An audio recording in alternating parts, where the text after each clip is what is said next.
Hello everyone, CMeeCraft here, and welcome to the stream. We're back. It is time to play Galaxy Princess Zorana. And hopefully this time we'll actually prevail in our attempt to claim the Galactic Empire's throne. We'll see. But yeah, let's get into this. Quick note though. The 100 line streams we move from Monday to Wednesday next week, just so you all are aware. Something came up. So anyways, let's go. It'll show up in a second. Hold up. There we go. I'll also probably, not that I did like crazy voices on this game previously, but voice is a bit still not fully recovered as compared to where it was yesterday, so we'll take it easy. All right, let's go. Alright. You lie in your curtained bed trying to relax your mind into sleep. What a rotten, rotten day. You can skip through text. Yes. So that only skips text we've seen before. It's been a while since we last played. I don't want to, like, accidentally be making decisions based off of information that's inaccurate because I'm, like, misremembering stuff. So, we'll be, like, fast, though. Your mathematical drills made your head hurt, your soup was served far too cold, and the heel of your favorite Domson purple shoe snapped completely off, on your way back to your room, making you stumble in front of your guards. Even your beloved pets. A cunning bionic hawk.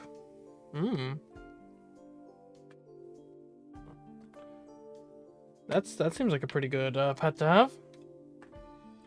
Pecked your finger while you were oiling its talons. It's bad enough that you had to leave all your friends and be dragged off to this floating palace just because you're the heir now. What's the point of being an Imperial Princess if you can't have nice things? Your father, the Emperor, rules over all of civilized space. How dare your shoe betray you? This is not helping you get to sleep. Relax, relax. You can get another shoe in the morning. Suddenly, there's a loud chime at your door. You don't care, you're in bed. You're not answering it. To your surprise, your room lights turn on by themselves. Someone out there has the power to override your settings? Your Imperial Highness, Princess Zorana, we are here to escort you to the cabinet room. Please rise and dress at once. Go away, I'm sleeping. It is an emergency, Your Highness. It's your father. Whatever my father wants, he can tell me in the morning. Princess, your father is gone. What? I'll be right there. You make your way to a seat, still dazed. All around, government ministers, logothets, and civil servants are shouting at each other in agitation. It doesn't seem real. Surely the real you is still lying safe in bed. Adrift and confused, you stare up at the imperial portraits that overhang the cabinet table. Father, Mother, I never really knew either of you. Your mother died when you were very young. You barely remember her. You have only pictures and her name.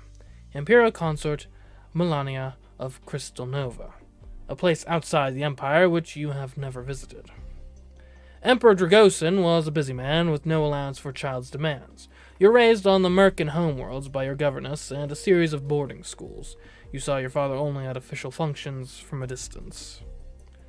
You've only been here in the Heavenly Palace for a season, learning at his side, and now... Speak one at a time, or we cannot hear ourselves think. Mazarin, you are His Majesty's shadow, sworn to defend him at all times. How can you not know what happened? Were you not at his side? A male mirror raised his head. The Emperor received a message from the science labs that one of his top secret projects had made some kind of breakthrough. We went down to see it at once. One of the cabinet ministers, your father's logothet of science, immediately questions, What manner of project? The researchers attempting to create a short-range personal warp fields. The assembled ministers break out in shouts again, with cries of impossible and but the physics! You don't understand any of the technical babble. It's a skill check. Any schoolchild knows the basics, though. Only very large ships and structures like this palace can travel through warp gates to distant parts of the galaxy. No single person can teleport from a bedroom to a boutique, even if they would be very convenient to avoid crowds. We went to view the equipment and speak with the researcher. Dragossan sent me to another lab to check on some readings. He is my first loyalty, so I obeyed without question. Then I heard the sound of an explosion.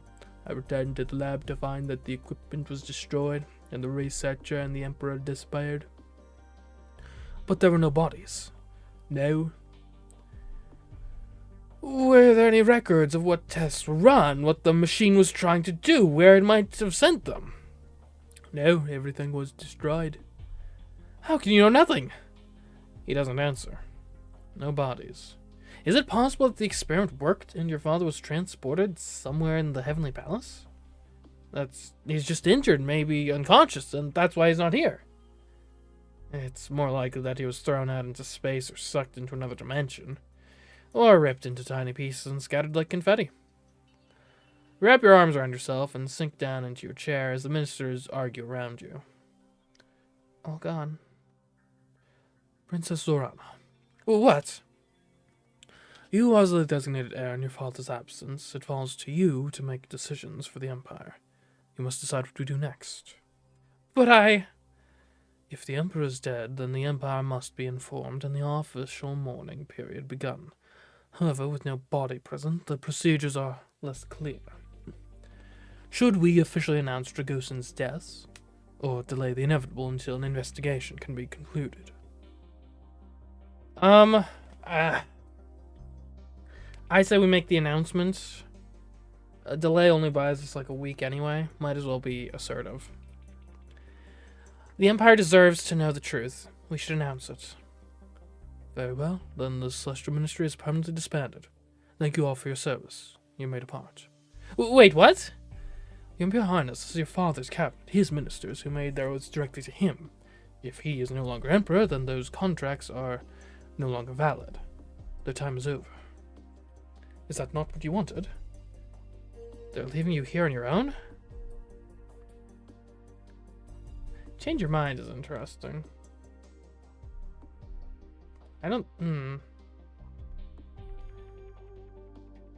Some waffling. But maybe... Will we have minister stats available? I don't think we'll have the stats available to us in any case. So we'll just maintain our decision. That's correct. Make the announcements. You don't need your father's ministers anyway. Most of the occupants of the room clear out at this point, but a few remain. Sidio, of course, is not a minister, but a Vestarch, a civil servant. It's their job to carry out your orders and see to all those fiddly paperwork details. This woman, however, is something entirely different. She is the Imperial Thresher, head of intelligence and the secret police.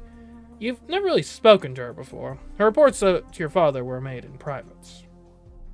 You're staying? She chuckles, earrings swaying. Only the Emperor can grant me permission to retire.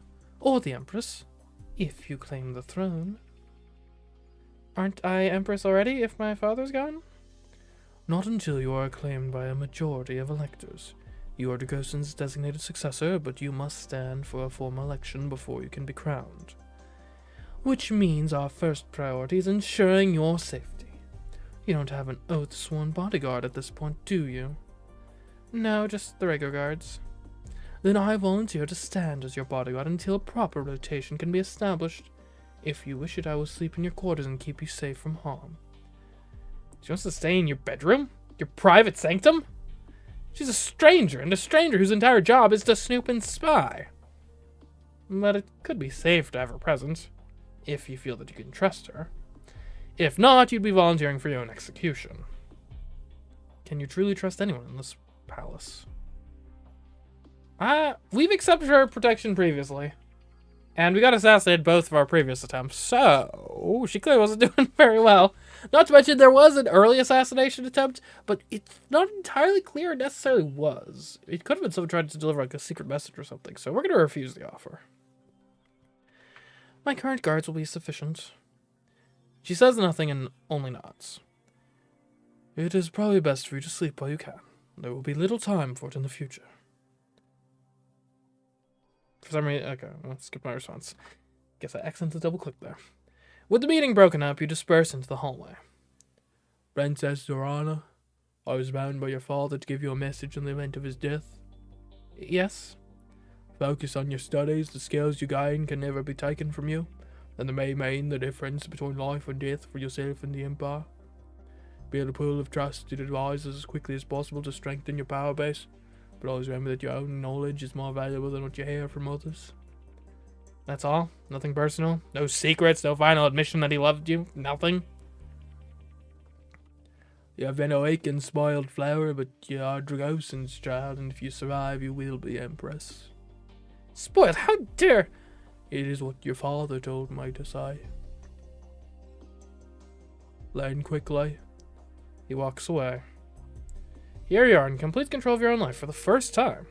What you choose to study will give you the skills you need to become Empress. Or else doom you to a brutal fate. You'll show them all. You have to. Once you've slept, you must choose your first set of classes, of course. Okay. So, this is tough. All right, we already have a little bit of hunting skill and repair skill.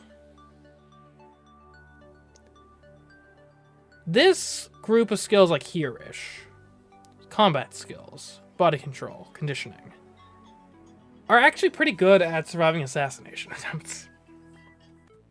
We have not survived even to the election yet, so there's an argument to be made we want some of these. I think reflex especially is probably going to come up a lot.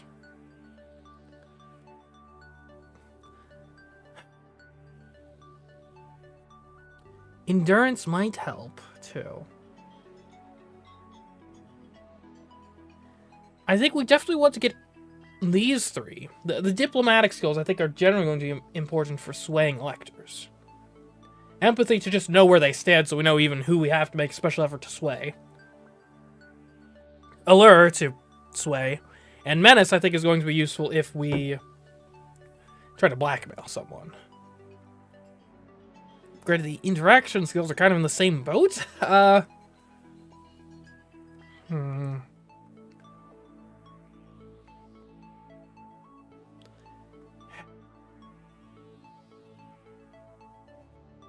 Gunnery, too. Piloting. We know we need piloting if we want to get the general on our side. Stuff. I think for starters, we have bonuses. Let's get reflexes. Let's get endurance. Let's just be harder to kill to start off with. Okay. Once again, you lie in your bed. This time, sleep bubbles up easily. Your mind and body are exhausted from the stress of the days since your father disappeared. Only in sleep can you relax. Was there a noise? Did something just fall over in your room? You're so tired. Something bumps against your bed! Reflexes success! Haha! You roll out of the way just as someone drives their hands down onto the bed where you were lying. An assassin. Guards! You trigger the lights and the alarms, scrambling backwards to safety as uniformed guards rush into your private chamber. Princess, wait! Oh, hello. Who are you? Your vision focuses on an attractive, scantily clad Hyrcan woman. You vaguely recognize her as one of your father's concubines. Why is a concubine sneaking into your bedroom to kill you? The guards grab hold of her, pinning her arms and wings. The penalty for treason is death, assassin. Assassin, please, I just came to talk to you. Princess, I cry mercy. Of course she would say that now that she's been caught. Please don't kill me. The guards await your commands. Can we, search her, see if she was armed? Because if she came in near armed, then she's definitely an assassin. But if not... I mean, it's conceivable the plan might have been to strangle me in my sleep, but... Seems like a pretty bad plan.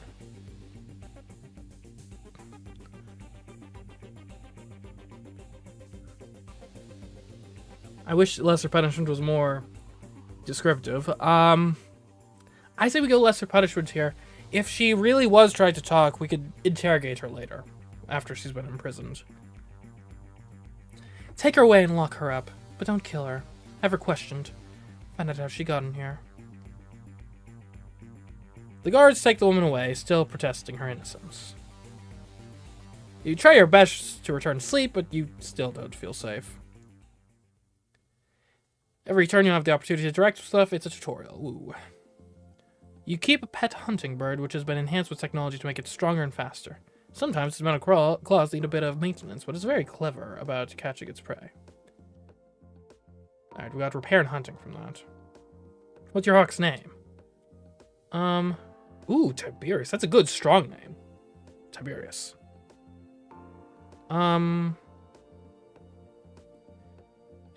Who? I guess we'll talk to Mazarin, maybe? You arrange to meet your father's shadow outside his quarters. Mazarin looks rumpled, as if he hasn't been sleeping well. Or perhaps he sees less reason to care for his appearance now that your father is gone. Is there something you wish of me, Princess Zorana? Basic attraction fail. Great. That's got you, Mazarin. How are you doing? I know you must have been this must have been a shock. My reason for existing is no longer present. What do you call that, a shock? I don't know what to call it. I don't know how to feel. You must rise above your feelings. Do not let them rule you. Duty is duty. Your duty is to learn and rule. I understand. Mazarin is not your friend. He doesn't want your comfort, and he isn't here to comfort you. If you'll excuse me, I have many preparations to make. Yes, of course. He's your father's shadow, not yours. His time has ended. You must go on alone.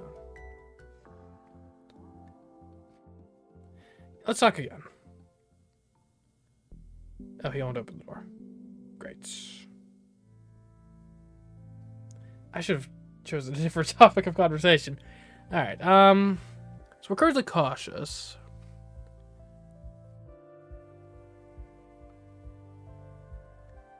That'll help with stealth, environment, and engineering. Compliance will give us interaction in gunnery.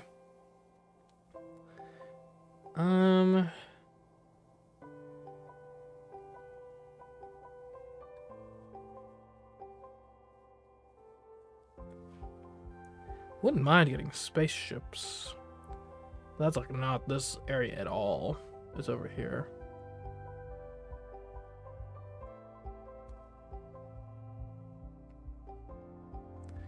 Actually, over this way. Condition, body control. I kind of like going this direction. Maybe? I wonder what emotion the hawk gives us. It could be... I would expect like Daredevil or Bold, maybe. In that case, maybe we'll go compliant on the idea we can get here easier later. Yeah, okay. Let's review our schedule. You visit all of the major palace departments, making sure you know what they and you need to do tomorrow. The Thresher and Vestark are waiting for you in the captain's room.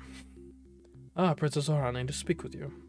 News of the Emperor's death is traveling far and wide. I would expect that many nobles and diplomats will be contacting you soon.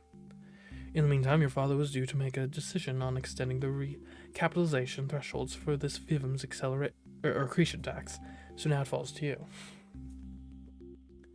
I don't know what that means. I suppose the Emperor did not consult you with matters of high finance. The Vestark regards you solemnly. If you intend to claim the throne, you need to begin making contacts and alliances. You need the support of the College of Electors in order to be proclaimed empress. Every elector is a noble from one of the Imperial worlds, each with their own interests and motivations. You need to speak to them individually to win their support and make deals where you can. You are also in need of a new team of advisors. By Imperial custom, you may not rehire any minister from the previous cabinets. With certain exceptions. The Thresher will always advise you on matters of intrigue. The High Pontifex will always take the role of spiritual advisor, once you win her support. It is the same for a military advisor, the Star Admiral. The High Pontifex and Star Admiral aren't here right now. They have too many duties of their own to stay at the palace at this time. You'll need to seek them out. Okay. You might win an elector's loyalty by offering them a position as your advisor.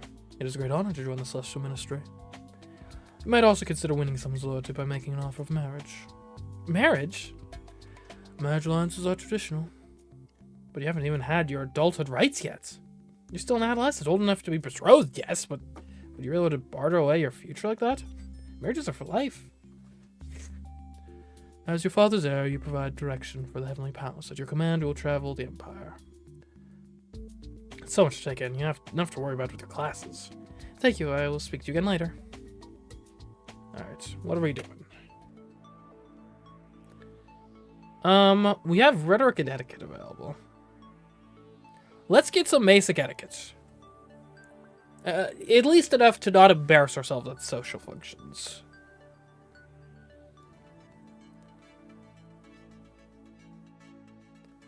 Okay. Princess Zorana, here are the regular status reports. You eye the stack of papers with some dismay. The Imperial harem has been cleared. All of your father's former concubines have been sent on their way with appropriate gifts and thanks. Some will no doubt wish to return for the official funeral, but for now it's safer to keep them away from the palace. We don't need any further disruption. That's probably for the best. When is the official funeral? Certain ceremonies to bless the Emperor's passage have been carried out already, but the full state funeral will not take place until a new ruler holds the throne. Until then, the Empire is guided by his spirits. This brings us to an issue which requires your attention. Mazarin, your late father's shadow, has not yet carried out the ceremony to end his life, as honor requires. It wasn't his fault, it was an accident. There was nothing he could have done. That does not matter. The Emperor's shadow must follow him into death. Have you spoken to Mazarin? He has confined himself to his quarters, fasting in the vigil. He claims that he is waiting for the Emperor's body to be found before holding the ceremony. Hard to cut your throat at your master's feet when the feet are missing. Was that supposed to be a joke? Mazarin's loyalty is not in question, but the Emperor's physical form may be forever beyond our reach. What are your commands, Your Highness? It can wait. Let's not alienate him. I'm sure Mazarin would rest easier if we could find the Emperor's remains. Until we have final proof of the Emperor's fate, or a new Emperor takes his throne, it is not a dishonor to wait. Very well, then. You gather up the papers and hurry away to your room before you can be presented with any more problems. Alright, in your room, you check your messages and discover that you've got mail from some of your school friends. They send their condolences about your father's death. Of course, the news must be reaching across the Empire by now. It's been a season since you've seen any of your old friends, since your father called you away to the Heavenly Palace and named you heir in your brother's place. At school, your two dearest friends were Xena and Vasily. Xena loves gauzy dresses that blow in the wind and make her look like a dramatic heroine. She's fascinated by rumors of magic and alien powers and knows more about your Novan heritage than you do. Xena was also a far better student than you were, especially when it came to computers. She loves finding out secrets and insists that the crystal she keeps by her keyboard gives her special hacking insights. She's enthusiastic, bubbly, and a bundle of energy. Vasily, on the other hand, is much more laid back. He's handsome, artistic, and prefers to charm his way out of situations rather than do any actual work. He's quite intelligent when he puts his mind to things, but he'd rather use that intelligence to have a good time. Vasily always had devoted fans following in his wake, and he was kind to all of them, but never seriously in love. As far as romance, you had a crush on, and neither of them. It was all business. Your bond was about friendship. That's more meaningful than some fleeting crush. You really missed them. For now, though, your social interactions are limited to the palace. Okay, let's try Tiberius. Let's see what that gives us. Bold, just as I thought. Okay. You take your hawk to the arena to fly, watching it swoop and dive. The sense of freedom, it stirs your heart. Let's check in on Karundi.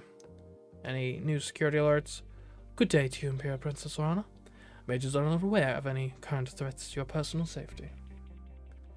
Well, that's good at least. Have you found out anything more about the woman who broke into my room?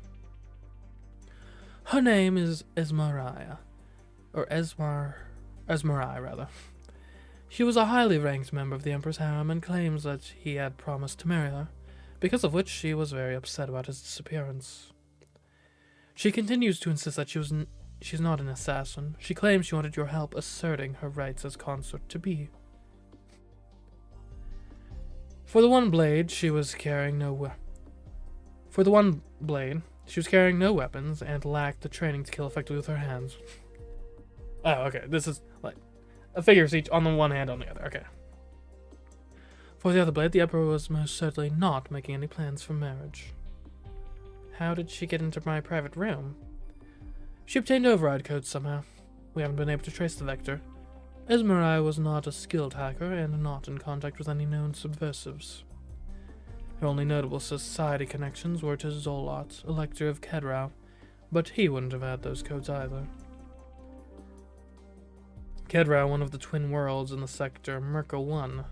That's where you grew up. You've met Zolot socially before, though you don't know him well. We have rekeyed the systems, of course. However, those codes leaked, they will no longer function. Huh. Well, whatever happened, it's dealt with now. Okay. Or bold. Exercise routine would help with conditioning and body control.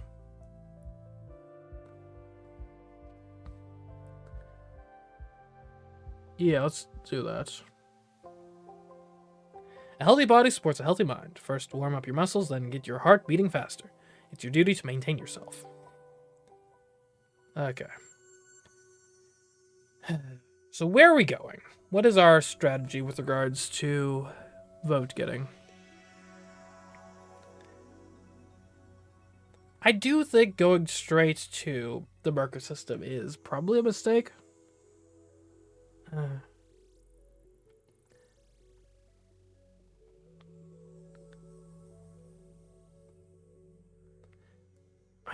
Maybe make the rounds of the Thark. I know that this is what we did first, but last time.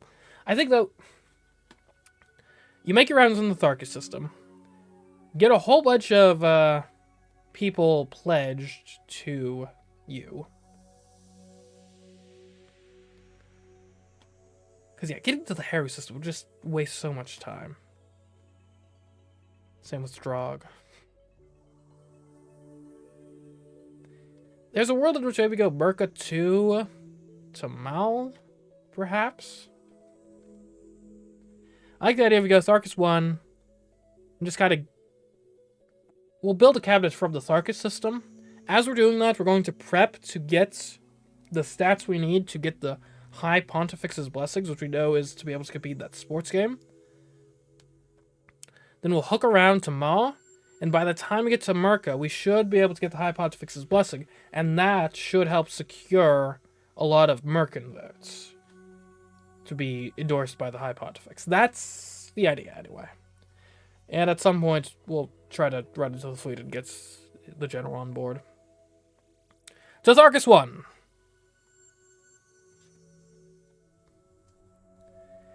Alright. We have a problem. There's always a problem. Mazrin has disappeared. What? He stopped responding to messages. When we overrode the security lockout on his quarters to see if he'd done his duty, we found them empty. How can an important political person, the Emperor's own shadow, just disappear out of the palace? Weren't you watching him? You never ordered surveillance on Mazrin. You said he was completely loyal. Your Highness, my agents have been more concerned with your safety than with the safety of a shadow who is due to enter eternity in the near future anyway. Well, did he die somehow? Did he make another warp portal to follow my father? On last reported sighting, he was headed for the hangar decks. It seems like that he smuggled himself out of the palace on a spaceship. As the Emperor's shadow, Mazrin was trained in a variety of techniques. Stealth, surveillance, infiltration, hacking. He is quite hard to track. Has he gone rogue to save his own life? Or is there more to the story?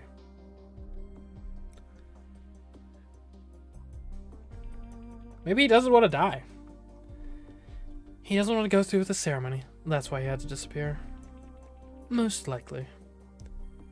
Princess Zorana, it falls to you to make a decision in Dragosin's place. What is your official response to the situation?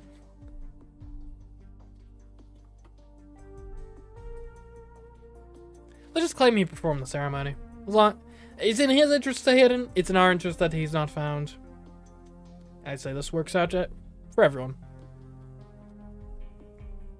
We'll just claim he performed the ceremony. He's gone. It's all over. There won't be a problem. It might even be true. How would anyone know? Very well. At last, they leave you alone to plan your class schedule. Okay, more reflexes, more endurance.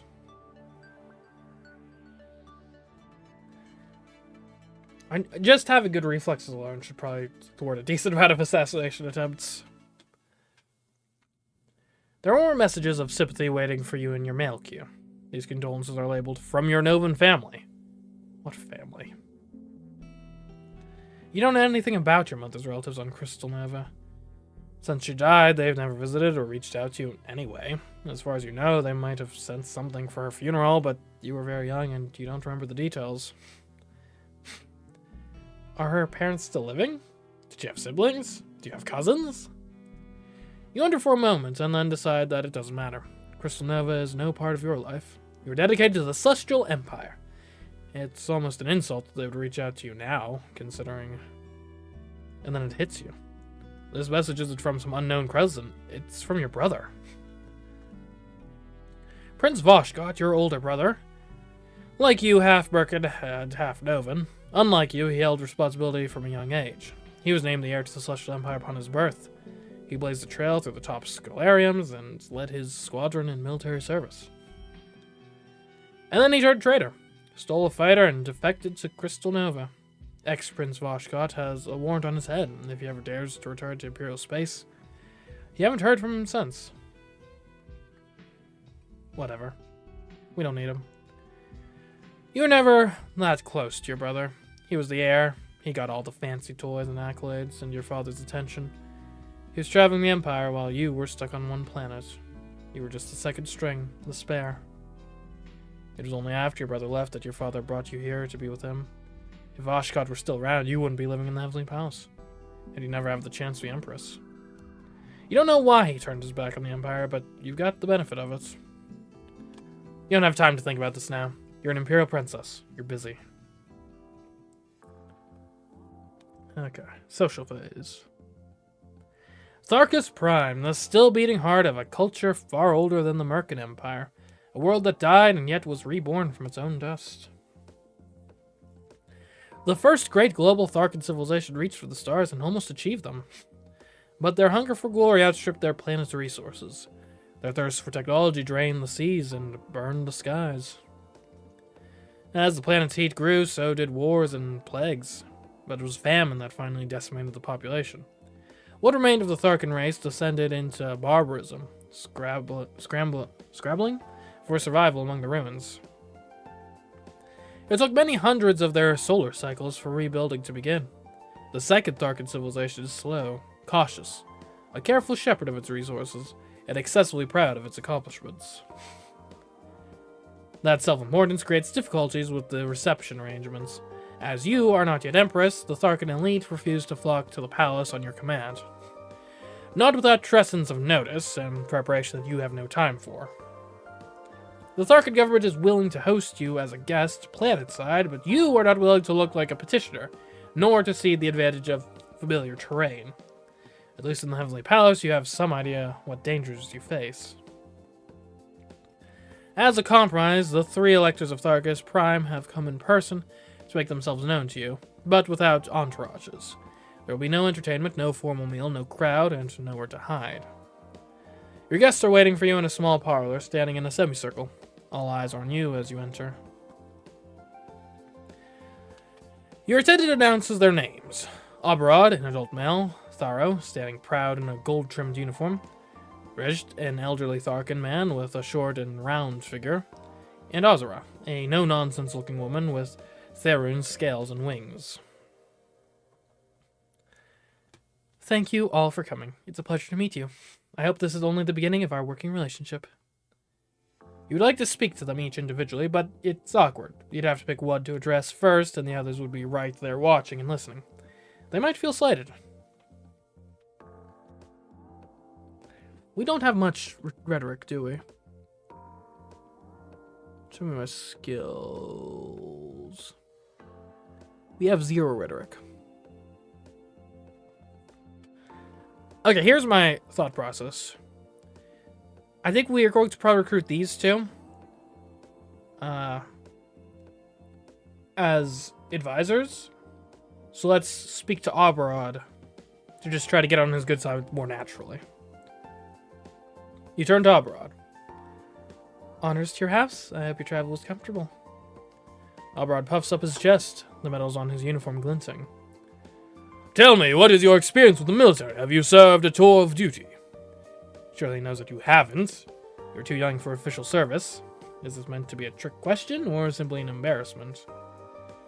Your brother joined the fleet, and that didn't end well. I don't think I have any gunnery or spaceships. I leave the military to the experts. I am, of course, too young for military service as of yet, and my duties to the Empire may not allow me that freedom in the future. Of course, I understand the importance of the military to the safety of the Celestial Empire. That is why I rely on experts such as the Star Admiral to advise me. Abrod looks unimpressed. The woman's wings twitch. Your brother was the proposed heir until quite recently. You're very young and you have been active in you have not been active in galactic politics. What are your credentials? How are you qualified to rule the Empire? I am a student. Let's just not mess it up. I have not taken an active role in politics up until this point, no. That is because I've been prioritizing my education at the finest academies on Kedrao, as my father wished. Learning is a lifelong goal, not something to be completed and set aside. My priorities have changed with the situation, and now I have tutors and advisors to learn from. I promise you I'm not idle. Azara sniffs, visibly unimpressed. Reg clears his throat and presses his hand flat to his sides. We know very little about you as an individual. If I might ask, are there any forms of music you find particularly enjoyable? Okay, cultural advisor. Boom. You've never really given much thought to music beyond the latest pop sensations on Kedrao. Somehow you don't think the actors will be impressed by the singers your old schoolmates thought were to die for. You've heard of a few famous composers from American history, of course. Would that do? We'll just say nothing in particular. No, I'm not very musical. A pity. And now perhaps some refreshments? Okay, so we bombed that entire situation. Great. At your signal, servants enter bearing trays of light beverages and exquisite cheese. The small talk must continue, but the pressure will now be less. You need some time to think before you can decide how they feel about you. Now that you've met the electors of the region, you can contact them privately during future social phases. Okay. So, if we want to get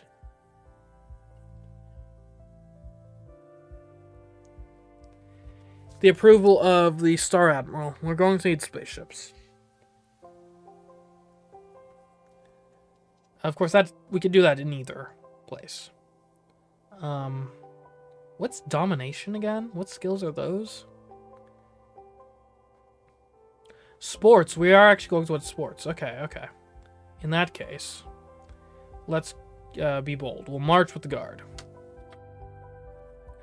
You visit the palace guard and arrange to accompany one of their number on patrol. Okay. We'll have to stay in Tharkas 1. We'll talk to the people.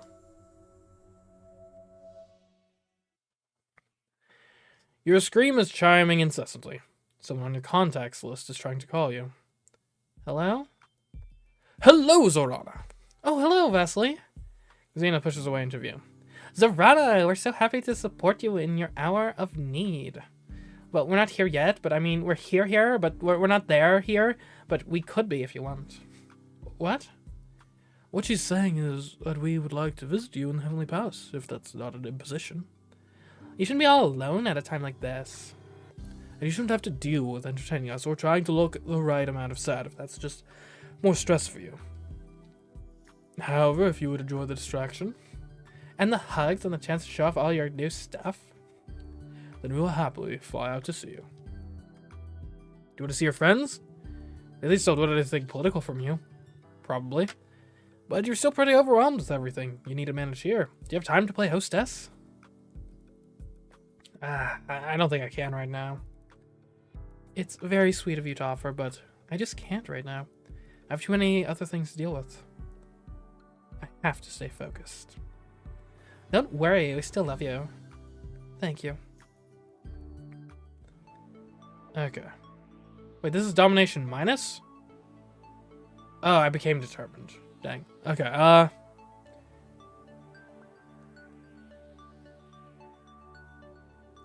I mean, more reflexes and endurance. What is pressure points?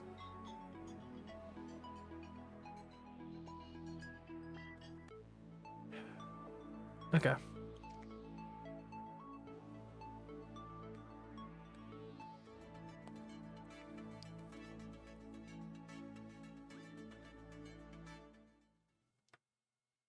There is another message for you.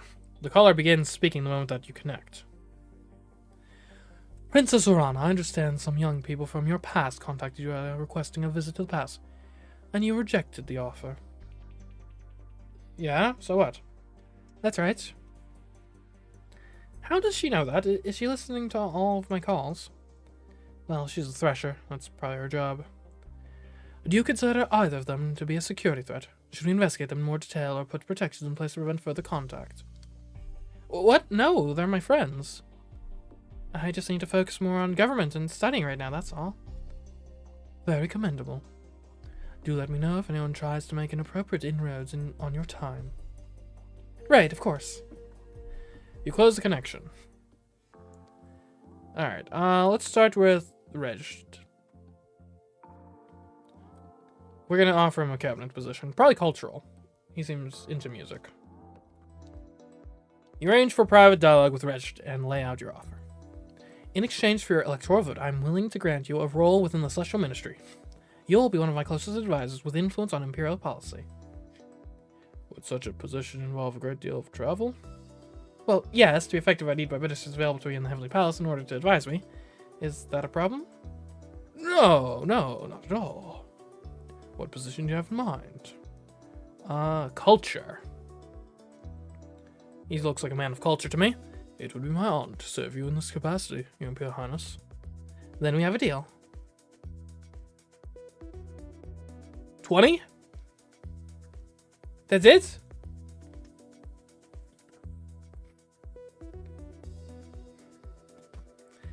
I mean, it's more media skill than we had previously.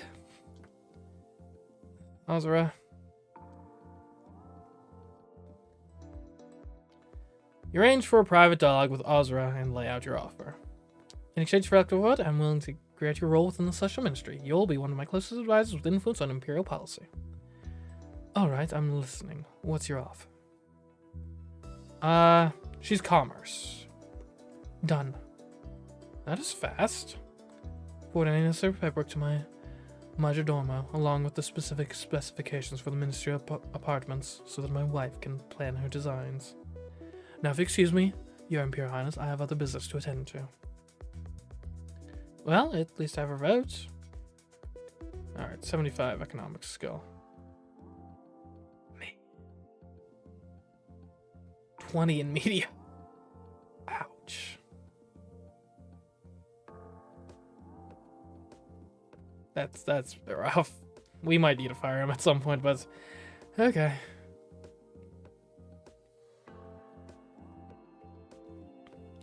I don't plan to give Aberrod a position because he's a military man, so, and I don't think I can hand out the military post, unfortunately, but let's at least talk to him. I want to, or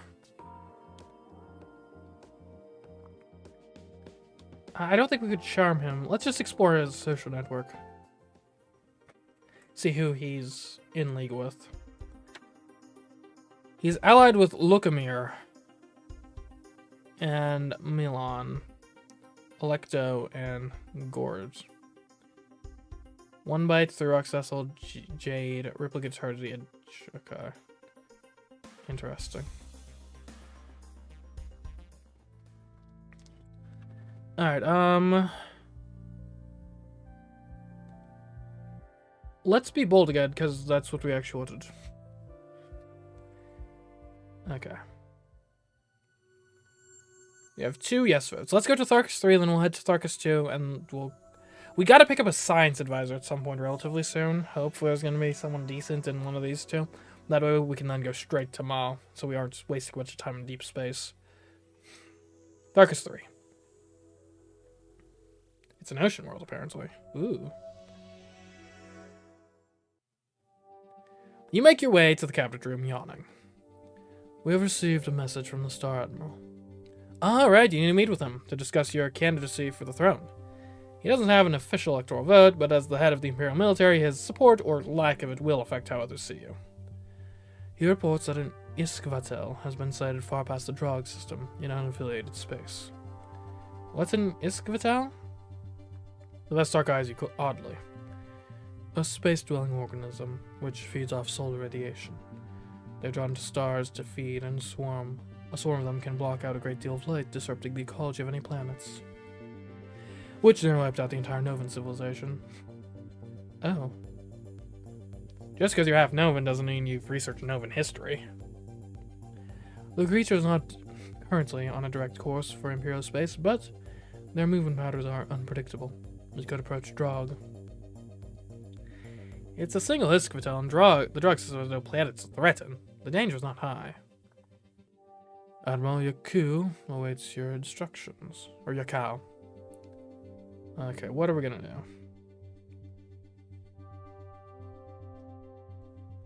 We could attack the Iskvatel, take up a bold... If it goes well, we're a righteous defender of the Empire. Yeah! Pursue the Iskvatel and attack it. Let's see if we can drive it away from Imperial space. Very well. Not that I think it's actually going to cause any damage, but because, it's,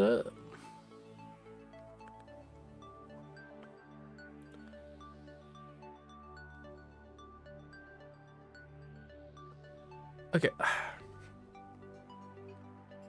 We need sports and piloting. It's good for optics, though. Have a show force. Alright. Svargus. During the decline and fall of the first global Tharkan civilization, Svargus would have represented a paradise. A world containing all the water that had once filled their parched canals. The entire surviving population might have fled there had it been possible. Even now, legends persist that some early cosmonauts might have managed the journey and escaped to a happier life. However, no relics from that time period have ever been discovered in the watery depths. In modern times, Svargus is a well-established community of floating cities and undersea habitats. Its 3 small moons contain research stations, communications relays, and other technological outgrowths, but they are considered part of the greater whole. Svargus has the reputation of being younger and more progressive than the rest of the Tharkan system. Much of the visiting delegation appears to have dressed more for a nightclub than an imperial reception, and the Elector herself is only slightly older than you. Zorana, hello! So lovely to see you, and lovely to be seen. She spins about, showing off colors, which to your eyes seem painfully bright. Welcome to Svargus, Your Imperial Highness. Of course, I'm sorry about your father, but we're very happy to have you. You must be so bored from the long travel and all these arrangements. I hope you don't mind, but I've brought along a range of dance partners for you. Have anyone you like? Have all of them. Her manners are appalling. Is this meant to be an insult? You're very nearly an empress, not someone to be waved and shouted at. You cannot allow her to treat you this way. You raise your head, looking down your nose at her. Madam Elector, the Heavenly Palace is neither a circus nor a nightclub. We are not here to carouse, but to discuss the future of the Celestial Empire. Neither of us has the luxury of being a child or of being stupid. I do not underestimate you, and I expect the same courtesy. I see. My apologies, Your Imperial Highness. No offense was intended. You wave a hand. You are forgiven. Now come, we must make the rounds and greet our guests. Sola follows you in your wake, more subdued now and causes no further disruption. Her husband, whom she eventually remembers to introduce, is properly deferential. You can't tell how she feels about you. Okay. We're bold. So Daredevil would give us combat and environment. What's the environment again? Survival scouting terrain. Yeah, it doesn't seem that relevant for the Empress. Let's go exercise routine then. We'll stay in this zone. A healthy body supports a healthy mind. First, warm up your muscles and get your heart beating faster. Alright, we'll be staying in Tharkus. 3. Your Imperial Highness, a request for aid has been sent to the Heavenly Palace by our embassy in Ch'uk space. The Ch'uk are big and blue and have horns. That's about all you know about them. They're space borders of the Celestial Empire, but you've never seen one of the homeworld, or one on the homeworld, rather. They have apprehended a Tharkan merchant, a citizen of Svargas, and are holding him on charge of smuggling recreational drugs through their space without paying the proper fees. The West Ark is being overly polite. The merchant was probably smuggling illegal drugs without paying the proper bribes.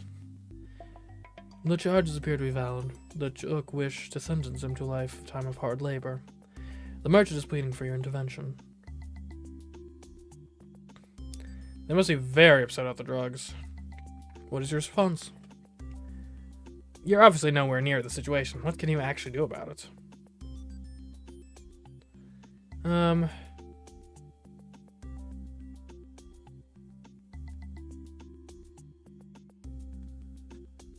I say we ignore this.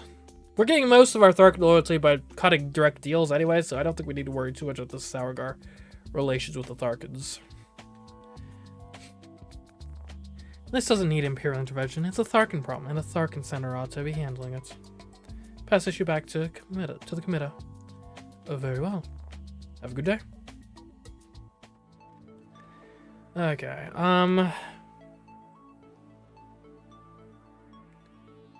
give me strength and contortion.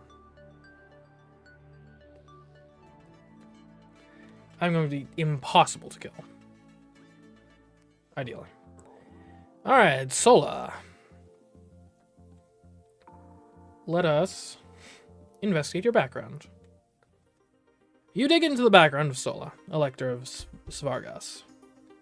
Sola is young for her position, but extremely popular in Svargasi society, especially after elaborate wedding festivities in which she rented an entire town to turn into a non-stop party for the rich and famous. She and her husband have no children at this time, and none likely in the near future. In less exalted levels of society, however, Sola has a reputation for luring young, poor, low-caste males into her service, only to turn them into toys for her pleasure. As mere servants, they lack the legal protections of official concubines. Many quickly retire from her service with mysterious injuries or drug addictions. These activities appear to be an open secret, quietly joked about, but never criticized. It might be possible to turn into a scandal. Okay. She doesn't seem particularly skilled. Maybe we do try that. Let's see what her negotiation. What type of thing she wants. You arrange for private conversation with Sola. Because we don't want to come back here, so whatever we do here, we gotta do now. I need the support of my electors in order to formally become Empress. Will you pledge your loyalty to me? Well, I mean, I was planning to originally, but now, I don't know. Not sure you and I are on the same frequency. She holds her hand next to her mouth in a deliberate fake whisper. I'm afraid you might be boring. What do I need to do to prove that I'm not boring, then? Doing whatever I tell you would also be boring. Oh, I have an idea. You should give me a present. Not just any present, not something anyone could buy, not some ancient imperial toe scraper from the back of your treasury. Something unique. She leans back, her eyes gleaming. Impress me. That's a very open-ended request. And so will be the only judge of whether you've succeeded. This could be easy, or it could be an endless waste of time. Okay. Just give her a present.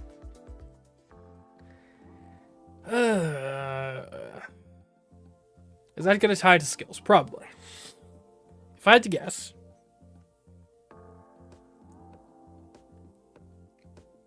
And maybe media as a kind of shorthand for culture. Arts, probably. Visual, musical, dramatic.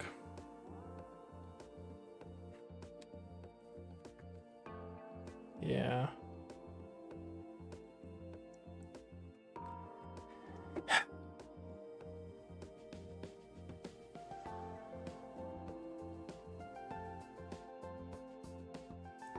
See, here's the issue.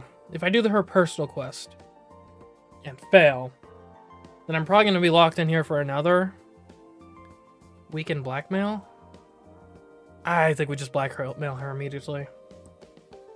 It is making it out of me, but the skills we have are the sorts that are probably going to help us not get assassinated. You arrange for private dialogue with Sola. You have a lot of attractive young men working for you, don't you? Why, are you jealous? Did you want me to recommend someone for your staff? Okay, I failed. I need graduate of media plus... Oh, each black belt prize different skills, maybe. There's that how you hire those boys from the slums, chew them up and spit them out. If you don't vote for me in the election, I might have to tell someone. What nonsense you're talking about. I offer people employment, prestigious employment for good pay, and they love me for it. Sometimes an employee doesn't work out and I have to let them go. That's just business.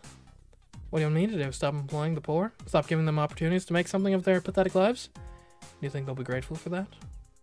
Grow up, Zorana. Okay, well, she probably doesn't like me. Will you attempt to carry out your threat?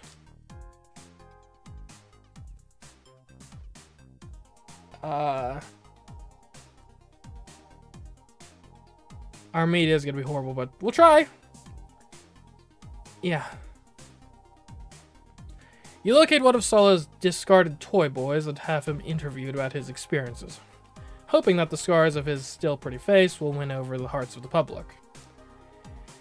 Representatives from Sola's household counter that the man in question had a severe drug problem before he was hired and that it was this which led to his injuries and dismissal. The doctor is apparently blameless. The story blows over quickly and Sola's reputation is not damaged. Okay, well that didn't go well. Alright, I guess because I hired Reg, I'm gonna be horrible at blackmailing people.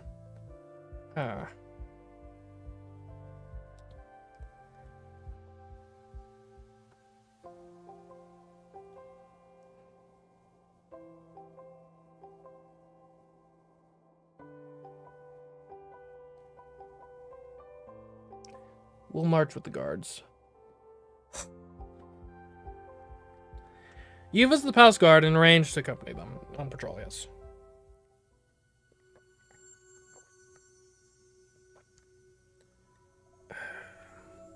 She probably hates me. I don't think I can get her votes at this point. We'll just go to Tharkus 2, cut our losses.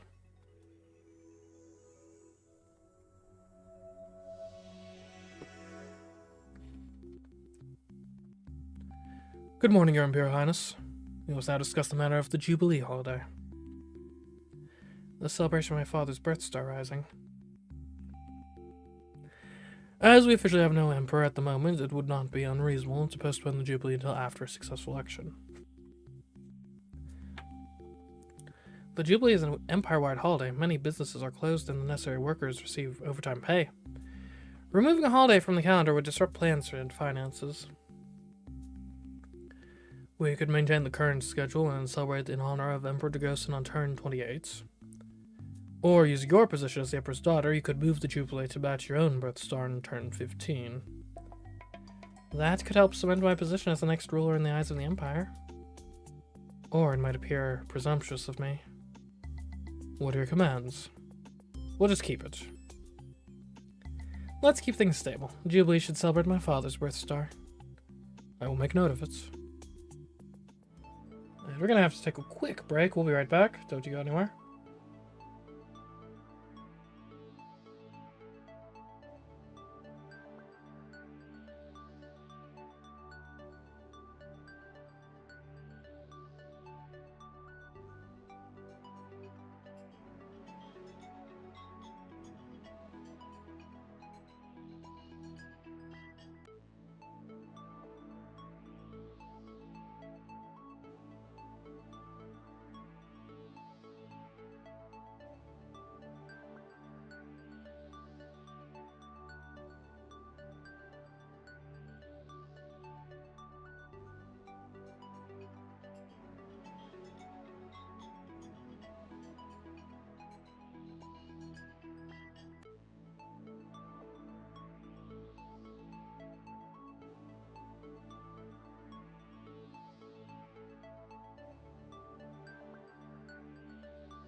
Alright, we're back.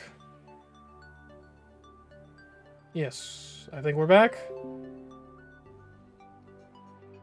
Are we back?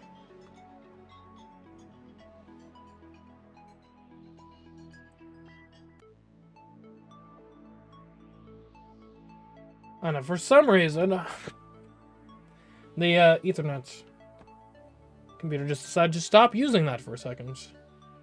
But I think we're back now. Alright, we are indeed back. Okay, let's get back to it then. I think we still need more sports, more piloting. Because we gotta win over our religious leader and our military leader. There's some high leverage people to get their approval. We have received a message from the Star Admiral, and Fortune's blades have sliced both ways. Our latest advances in weaponry continue to have no visible effect on the Iskvatel. It is undaunted. That's not good. However, it took so little notice of the fleet that its direction remains unchanged. This Iskvatel appears to be moving safely away from the Imperial space. Okay, I mean, we can spin that. So it's good fortune in the end, more or less. Star Admiral Yakao and the fleet will be returning to Imperial sectors shortly. Your Highness, I need your input on a matter of security. A large and important matter, but one that you might wish to exercise discretion while handling. A visitor to the palace, a Hyrcan laborer, became publicly intoxicated and made a nuisance of himself. Among other things, he was loudly shouting that Emperor Dragosin had been murdered by your hand. What? Obviously drunken nonsense, but as it concerns your reputation, you may wish to take a personal hand in the matter. We have him in custody awaiting your decision. We have basic media, at least. Rumors can spread quickly, particularly rumors about cover-ups and conspiracies. Obviously, you do not murder your father. Is it possible that someone did? Does the Hyrcan know anything? Is there truth in the wine? Or is it just drunken rambling?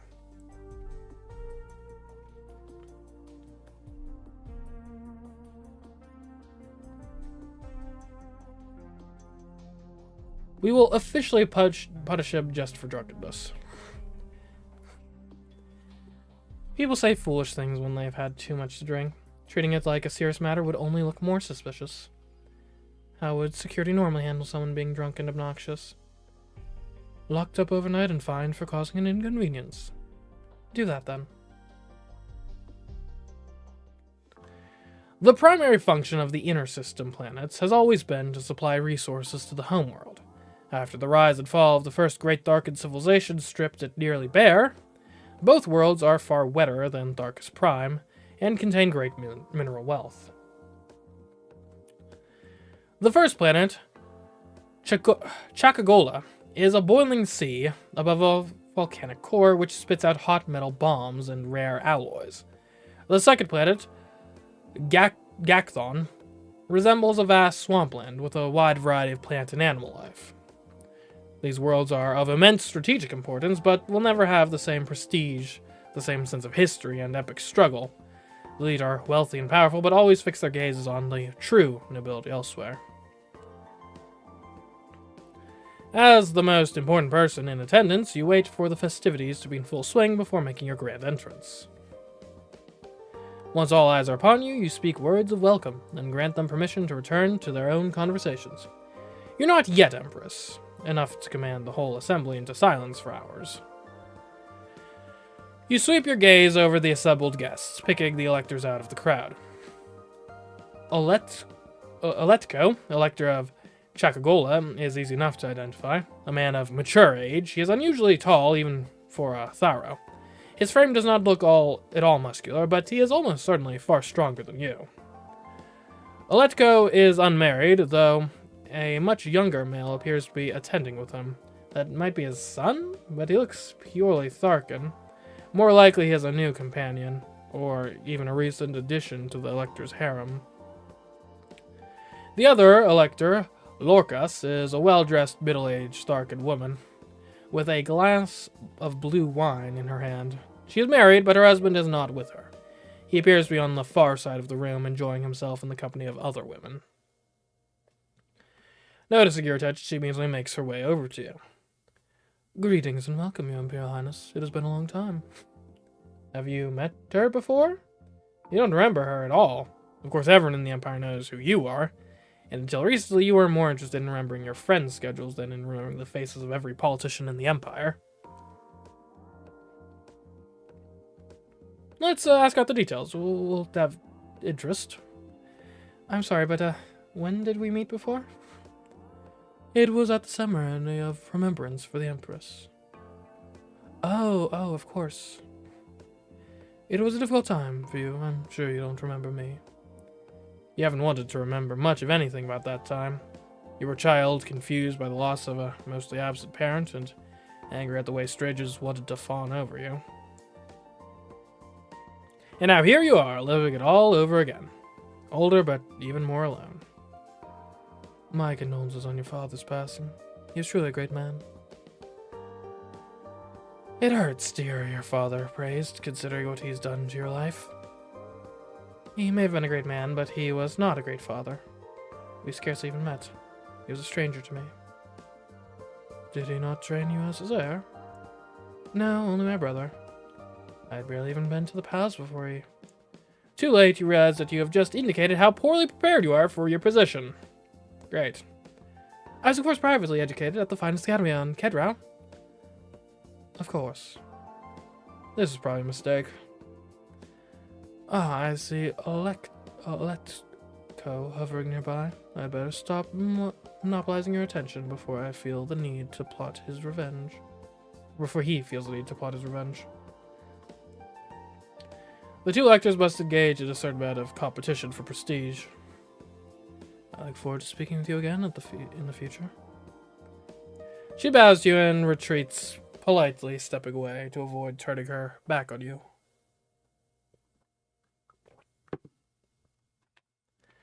You can't tell how she feels. Oh, he is tall. The Elector of Chakagola is swift to step into your circle of attention. Once his semi-rival has withdrawn a bit too close, you need to crane your neck up to look at him in the eye.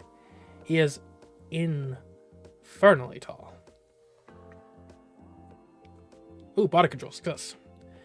You refuse to be intimidated. You take stock of your position and carefully plot out a range of motion to maintain your dignity.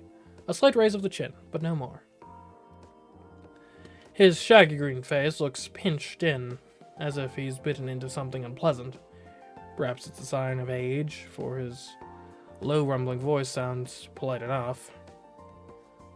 You honor the Tharkan system with your presence, Imperial Highness. It is my pleasure to be here. The younger man who was with Electco earlier is no longer in evidence. He didn't bring his companion over to be introduced. Does that mean something? Truly, it was a day of great sorrow when your father left us. There's a bit of disapproval in that statement. A sad day because it meant you would inherit? What did he know? He's never even met you before.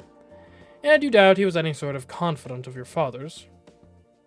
Or was he? Did you know him well?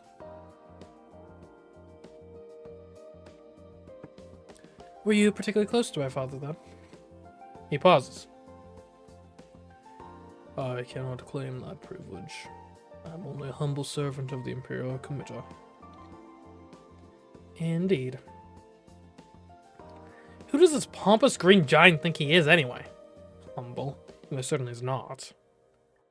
I look forward to speaking with you again later.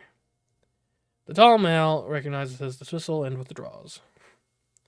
You can't tell how it feels about you. You take a deep breath, restore your calm. There's still hours of social interaction left ahead of you. As you turn in search of other dignitaries, you briefly meet the gaze of the young Tharkan man who stands once again by Electco's side. He shoots you a friendly grin and tilts his head, encouraging you to come closer. You quickly turn away. That is a complication you do not need. Instead, you move on to the Primasier of Gakthon, a notorious boar. This may be a long evening. Okay.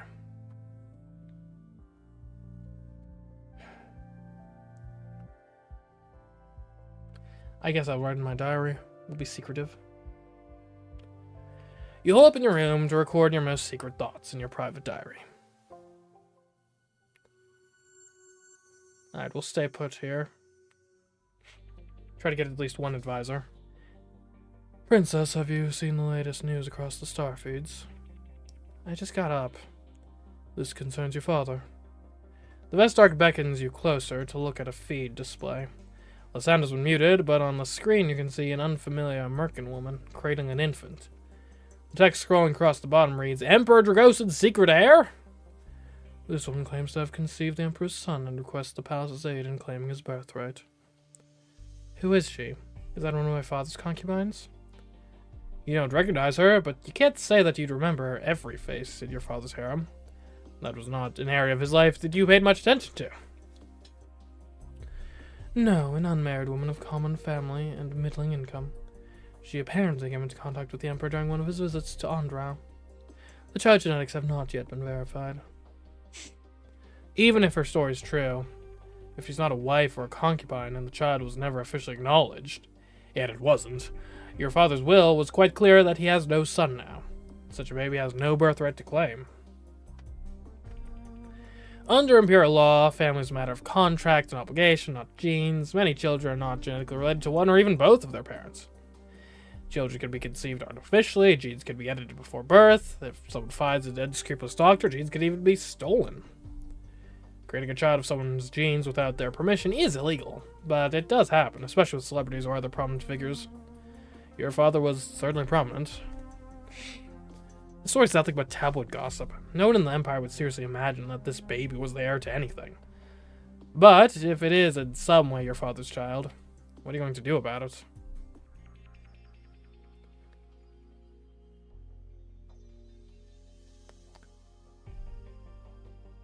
We'll denounce the woman as a thief. I don't believe for a moment that my father chose to have a secret child with a commoner. She's either a liar or a thief. Put out a statement that the palace rejects her claims and that we are insulted by her attempt to hijack my father's genetic legacy. If she pushes ahead and the genetic link is proved, she will be prosecuted for theft. Very well. If that's resolved, then I have an update on the drunk Herkin who slandered your name. He has not repeated the offense since his release. It's not clear if he even remembers it. No sign of any new rumors in circulation. That's dealt with. You have studying to do. Okay. More piloting. And give me some contortion.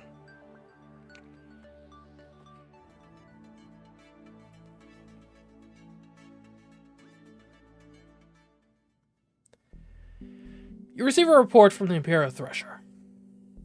Her agents have heard rumors that Mazarin, the rogue shadow that served your father, was sighted en route to the Twin Worlds. However, none of these rumors came from anyone who knew him well enough to be certain of his identity. By the time agents were dispatched, the former shadow was nowhere to be found, if he was ever there at all. There's no cause for concern. The Thresher will continue to monitor the situation. Okay. I want to learn more about Aletko.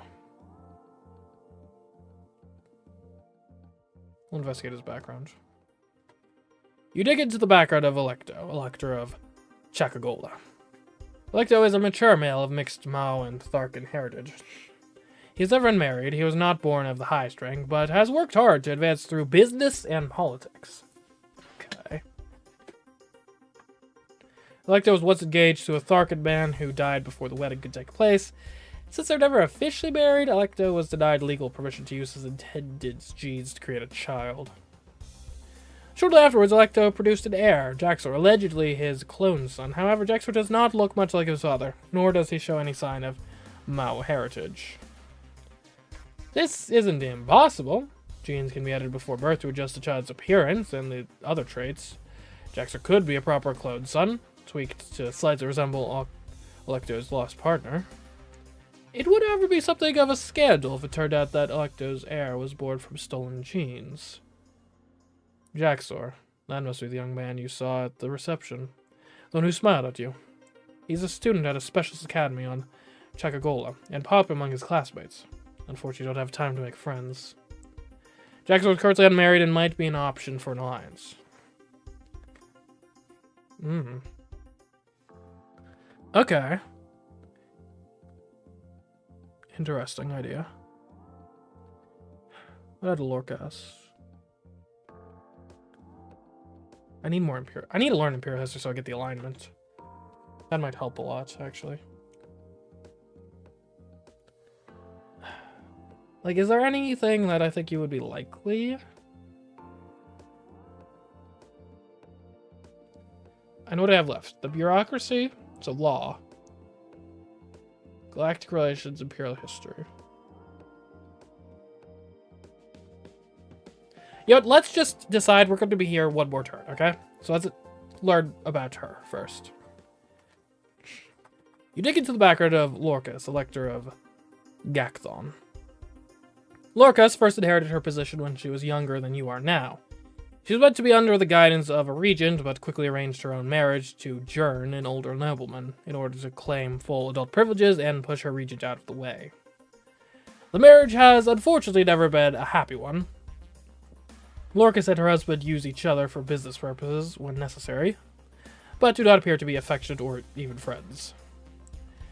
They maintain a facade of living together to raise their child, but Lorcas' estates are large enough that they can pursue their own interests without ever needing to interact. Her husband spends much of his time managing a stable that breeds large reptiles for competition. It is an open secret on Gakthon that Lorcas has a long-term illicit lover. Not a concubine, but a man of society who is himself respectably married. Rumor says that they actually met for the first time at Lorca's wedding. The breach of etiquette is mildly scandalous, but society generally looks the other way about such things as long as they are too blatant about it. Lorca's only child is her daughter, Jetica, who is around your age and a known fashion plate? Okay. She is never photographed in public wearing the same outfit twice.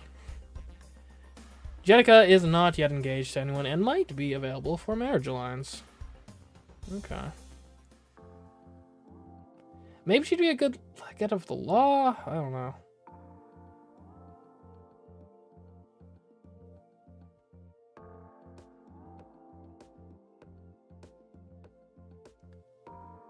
And she did manipulate the law to her advantage to get out of the Regency, so maybe?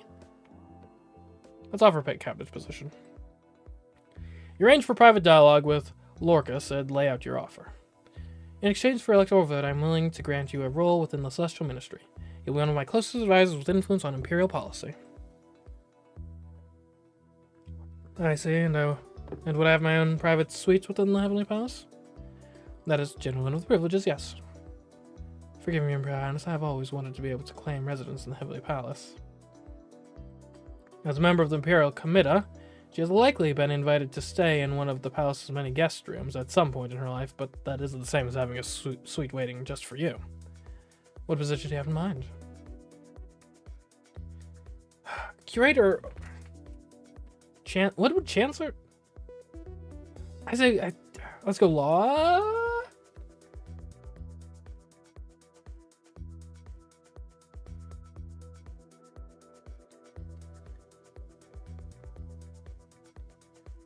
Curator would be bureau... Hold on. What do we have? We have... History. So that's probably the curator. Relations would be... the chancellor. Science is science, and law would be the bureaucracy. We'll give her the law. I accept the honor and will do my best to serve you and the Empire. Your Highness, my vote is yours. Good. Okay, 40. You evaluated Lorcas, Elector of Gakthon, to the position of Legate of the Law. She will now travel with the palace. 40. We can analyze voting history. Nice. Oh, law is Imperial history. Huh. Wait, hold on. Okay. Well, I guess bureaucracy is the other one then. The curator.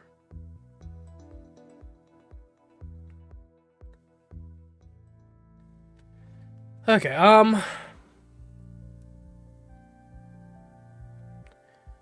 we're nearing the end of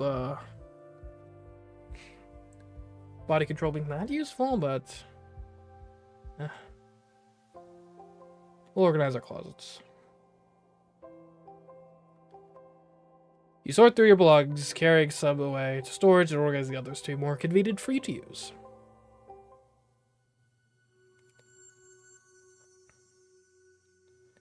Do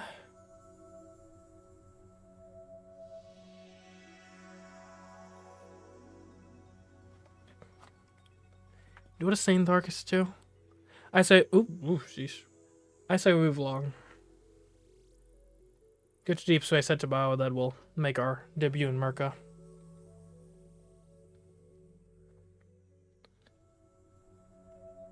Alright.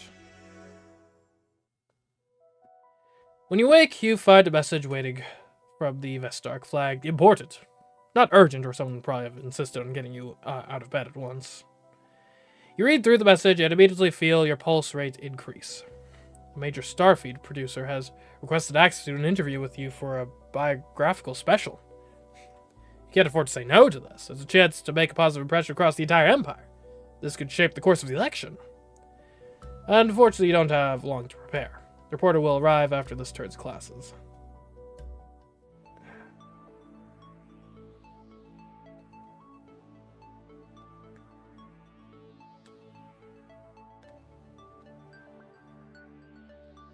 We need some rhetoric. At least basic rhetoric. I guess. Although, there's an argument made it's not even going to be enough.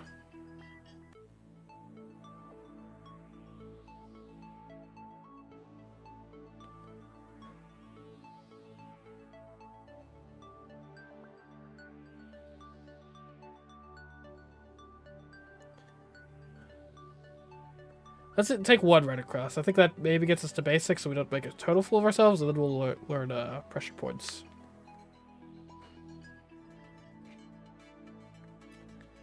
Okay. It's time for your big interview. What impression do you want to give the Empire? How do you want people to think of you? I guess it's gonna have to be wise leader, rhetoric and imperial history. We have 40 Imperial History via Lorcus, if we could use that. You talk for a while about the importance of the Emperor as a source of continuity, a repository of knowledge over time, and someone in a position to look at the larger picture rather than be forever chasing short-term goals. Yikes. Unfortunately, you fumble when asked for examples to demonstrate your point. Being wise and calm is just obviously a good thing, isn't it? At last, you wrap up the interview with an inspiring speech. You encourage the Empire to show their patriotism by pledging their complete obedience to you. Was that too much? Well, you tried. Afterwards, the team insists that everything went well, but then that is their job. Okay, I want to know... who I can do to take a music lesson with you.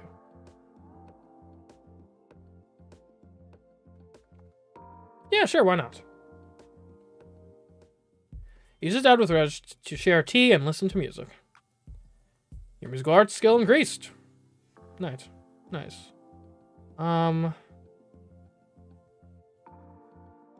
Let's explore Lorca's social network.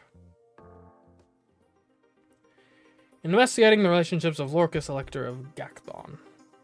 Allied to Tulitist of Mao. Rippling Eternity of Heru 4, Reneka of Heru 3, and Rhonda Mill of Heru 3. Milan of Merca 1 and Ixil of Merca 1 are enemies of Lorcas. Okay. Are we marching with the guards or observing the staff? We're marching with the guards.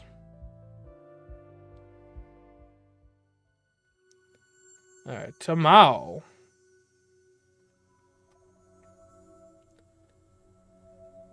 What is the... they've got Sauron's eye as a moon. You're awakened when your lights turn on by themselves. That can't mean anything good. Princess Zorana, please report to the cabinet chamber at your earliest convenience. What now? You dress yourself swiftly and make your way to the room. What's the emergency? Not an emergency exactly, but a change in circumstances. The Vestarch beckons you over to look at another Starfleet news display.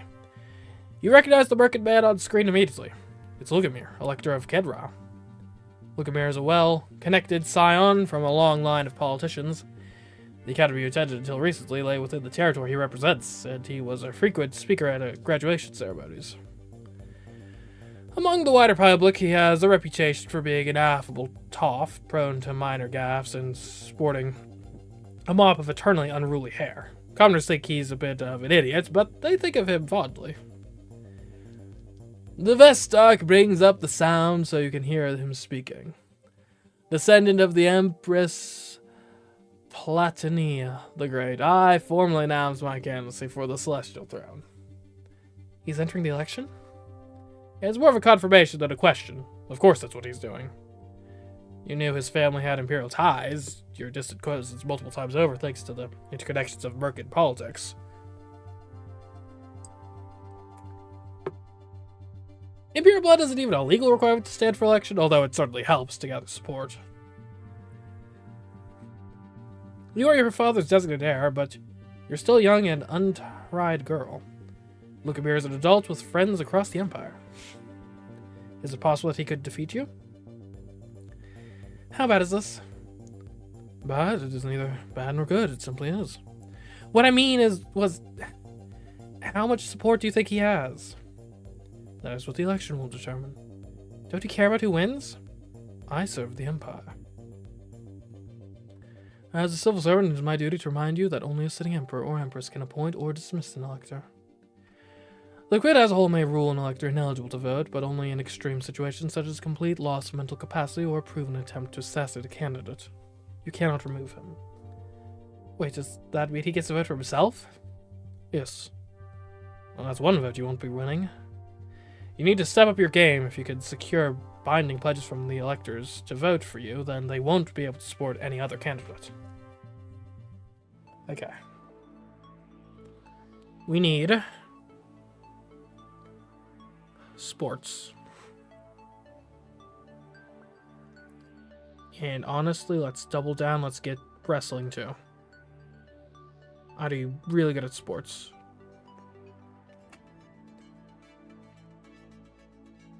Because we're getting close to the Mercury system, and a sports challenge is what we need to win over the High Pontifex. You return to your room to find an important message light flashing. When you pull up the message, the sender's name appears to be a sequence of random glyphs. How did this get past your security filters? Are these symbols an abbreviation for an obscure government department? There's a short video attached to the message, something about Lugamir's candidacy, maybe? You open the file and freeze. Those figures on your screen, they're your parents. This is not a loving message to their future daughter, it's a recording of an argument. Then in the palace, you recognize your father's rooms. The decorations have changed a little. This was clearly 5 months ago, and they're talking about you? Your father speaks. Now that your daughter has been born, and your mother cuts him off, angry, in a way that you've never seen her in any photograph before. That thing is on my daughter. It is your creature, and I refuse to have any part in it. And there the file cuts off. Who would send you something like this? Maybe it's misunderstanding. It's only a few moments out of context. Maybe they weren't talking about you at all? Or maybe your mother hated you. What an awful thing to say about a baby. Her child. Which you obviously are. Legally, you are a child of the marriage. Biologically, your Merca Novan heritage is written all over your skin. You are Melania's daughter. And she called you a thing. Maybe she wasn't well at the time, or maybe it never happened. The video could be a fake. Where did it even come from? You tried to compose a reply, but it won't send. This system believes the address is malformed. Then how was it received in the first place? I'll ignore it. It's whatever. Whatever happened, it was over and done with a long time ago. Neither of your parents is alive anymore to ask. You'll never know the whole story. It's better to put it out of your mind completely. If someone was hoping to disrupt the election by upsetting you, then you owe it to yourself to stay strong. The Mao, the first alien race to be discovered and admitted to the nascent Celestial Star Empire. At least that is the Merkin perspective. The Mao consider themselves equal founders, for without them, there was no empire, only Merca. The Mao system contains one large inhabited world, its moon, which features heavily in Mao religious practice, and a chaotic asteroid belt. Too dangerous for large ships to explore. There are no other planets suitable for colonization. The electors of Mao Prime are pleased to visit the Heavenly Palace and make themselves known to you. The third elector of the system, however, is their religious leader, the Chief Witch, or Head Shaman. For that meeting, you'll need to make a pilgrimage to the Blind Eye, the ever-clouded moon. As Heavenly Palace has frequently visited the Mao sector, the palace staff are quite capable of designing decor and refreshments that will be acceptable to the local guests. They do, however, pose you a question. Mao, even more so than full-blooded Merkins, have excellent night vision. For social gatherings and entertainment, they prefer very dim lighting. Your own eyesight, however, is less adapted to the dark. If you can't see what you're doing, you might embarrass yourself somehow. I cannot wear vision enhancers. We'll have a dark reception, though. It's more important to keep your guests happy and comfortable. You'll just have to be careful how you move around. The hall looks rather mysterious in the dark. What you can see of it, anyway. The reception gets underway to the apparent enjoyment of all. Many who live in the Heavenly Palace appear to have connections on the Mao Prime, and conversation throbs pleasantly throughout the room. You offer polite greetings to anyone who comes your way, but you do need to locate the electors. Unfortunately, one Mao looks much the same as another in the dark room. Wow. You blunder about, stumbling into guests and apologizing profusely before finally admitting defeat and asking the nearest Mao to direct you to the elector, which he does, with a faint chuckle at your ineptitude. Oh, very cat-like.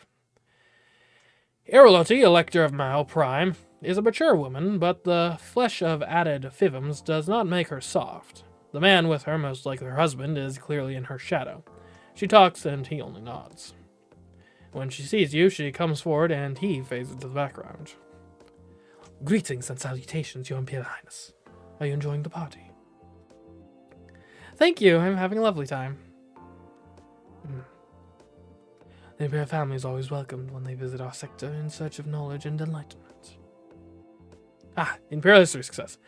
That's a hint, which is easy enough to understand. The Mao are very proud of their connections to the spiritual realm, and believe they have access to information that Merkin priests can never divine. I look forward to visiting the Blind Moon. It will be my first time. May your eyes be opened, if you excuse me. She raises an empty glass to you, then turns in search of an attendant. Okay. Oh, hello.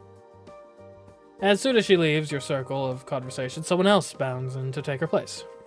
Your Imperial Highness! The second Mao elector bows to you, then bounces back up, brimming with energy. It's such an honor to meet you. I only wish the circumstances were better. My sympathies for your father, of course. Have you visited Mao before? You blink, thrown a bit off stride by such rapid-fire enthusiasm, and he laughs. I promise I've not had more than one drink so far. I'm just excited. May I introduce you to my lovely wife? That's the wrong way around. You have the higher rank. He should introduce his wife to you, not you to her. Otherwise, it would be a clear slight on your status. It might be a mistake, but it might also be an insult or a prank of some kind. He looks like the sort of young man who would carry out a dare. We'll just accept graciously. I'd very much enjoy meeting her. Right, good. He brings forward a golden-furred woman whom he introduces as his wife. Perujadalis Perjudicially. Perjudicially. Like the elector, she's not much older than you. She purrs a kiss over the back of your knuckles, and then quickly returns to her friends. Tultist watches the sway of her tail tip as she walks, pouting slightly. I'm sorry, I hope she would be more impressed. I have no lure. Let's not start anything, don't worry about it. It's fine, don't worry. We're strangers to each other, and she wants to talk to the people she knows. I'm not insulted. You're very kind. He takes a deep breath. I said too much all at once. You haven't been to Bao before, have you? No, I haven't. Well, then, will you let me be your guide? For the evening, at least. I can tell you all the tales. You want to spend the rest of the reception with him? Yeah. Why not? He's an elector. Who else are we spending it with? A fresh source of local gossip could be very informative. That sounds delightful. Thank you. You spend the rest of the event together, laughing over political scandals and the mishaps of Tullet's old schoolmates alike. I can't tell how he feels. It's probably good, though. Alright. Zolat has pledged a vote to Lukamir. Okay. 3-2 so far.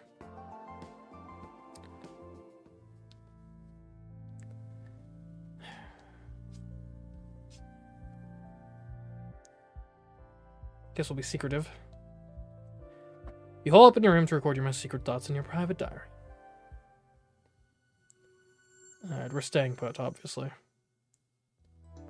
You wanted to see me? Yes, Your Highness. This is largely formality, but it requires your approval and signature. The most recent Logothete of Science, who was your father's minister, has been offered a research directorship in the Heru 2 sector.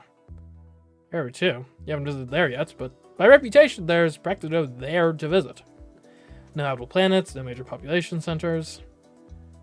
Having been so recently a member of the Celestial Ministry with privileged information means that this individual must seek Imperial approval before accepting any such position. It is a matter of security. You don't know anything about what the past Logothete of Science did. Apparently not much, considering the lack of information out your father's foolish experiments. You have no idea what top secret plans might have been brought before the Ministry, or how this appointment could affect your future. You have to take a guess. X will approve it. Fine, I'll sign it. Very well. Is there any news about Lukamir's campaign? A new interview for the feeds. You appear at the screen where you see video footage of Lukamir answering questions from the reporters, while making a visit to a historic castle on the Twin Worlds. Of course, he got nothing else to do but make appearances. You can't waste your time worrying about what he's doing. You need to focus on your own schedule. Alright, give me pressure points, give me operations.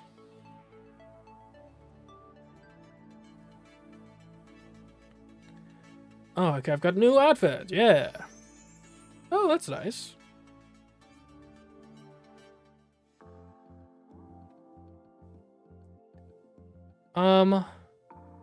Let's see about meeting with Moostis. We'll request an audience. You submit a request for permission to visit the Blind Eye and wait for a formal response. This takes some time. The Blind Eye, Mao's prime moon, or Mao Prime's moon, is cloaked in a thickly swirling atmosphere which blocks vision, most sensors, and all communication.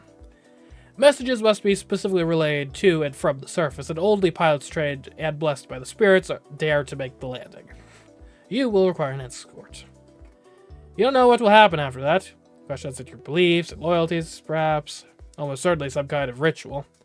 No chief witch would grant an official support to an Imperial candidate without invoking the spirits for guidance.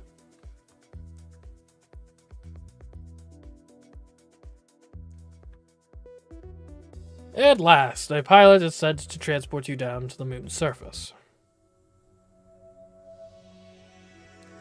The endless mists swallow you up in a sea of sparkling gray. Whenever you stare out of the flyer's windows, your eyes begin to play tricks on you. False colors and shapes dancing and swooping all around you. But of course there's nothing there. Even after landing and leaving the vehicle, your vision is obscured. It's not dark, but relentlessly hazy. You can see your own hands and feet and the surface that you stand on, but by a distance of only a few cubits, all details disappear. It leaves you feeling half blind and helpless. You can only follow as your guides instruct, hoping that they will keep you safe. You led not to a temple, but to the site of an unlit bonfire. Here the chief witch stands in conference with their fellow shamans and their assistants. You can only tell them apart by the different robes and other trappings that they wear. All faces are veiled. Greetings, Princess Zorana. You have come as a pilgrim to walk the path of truth and seek the blessings of the ancestors. Have you brought an offering? You knew enough about practice to be ready for this. I bring incense and prayer, so that my thoughts may reach the beloved dead. So shall it be. With a signal from the chief witch, torches are brought to light the bonfire. Unseen drums strike up a slow rhythm as the flames climb higher. You are the acknowledged heir of your father, Emperor Dagosin, the recently departed. Call upon his spirit to speak to you and bring you his blessing in your endeavors. The drumming intensifies and the chief witch begins to dance, swaying like the flickers of firelight as they move around you. At a nod from one of the assistants, you cast your incense into the fire, sending up a cloud of scented smoke into the relentless mist. Will a vision of your father appear? Will the shaman speak with his voice? You have never taken part in this practice before. Anything could happen. You squeeze your eyes tightly shut, whisper words of welcome under your breath as the witch is instructed. Please, Father. Please come to me. Splits pass. The drum beats slow, then stop. You open your eyes to find Mewis staring at you. Was something supposed to happen? You look around, but all you see is mist. I'm sorry, I didn't see anything. No. The spirit of Emperor Dagosin will not come for you. You say he won't come? What do you mean? The shamans look at each other. We are not certain. You called upon the Emperor as your father to return from the realm of the dead, and there was no response. Not even a denial. Could his soul be trapped somehow? Considering the mysterious nature of your father's death, it's conceivable that his spirit might have difficulty reaching a traditional afterlife. A warp gate compresses time and space, and no one knows precisely what happens to the travelers when a warp goes wrong. This may be possible. We do not know. Is there anything I can do? No. I am sorry, Your Imperial Highness. I cannot grant you any guidance at this time. Go back to your palace. Search within yourself for the hidden truth. Follow that path, and when the time comes for the election, the future will be revealed. If you are chosen as Empress, then we will speak again. It seems like that's the best you can hope for now. You can't tell how they feel about you? Okay.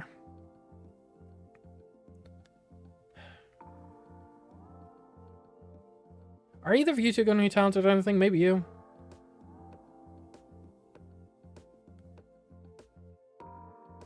You already analyzed this guy's voting history. Actually, no, you're older. You probably have more voting history.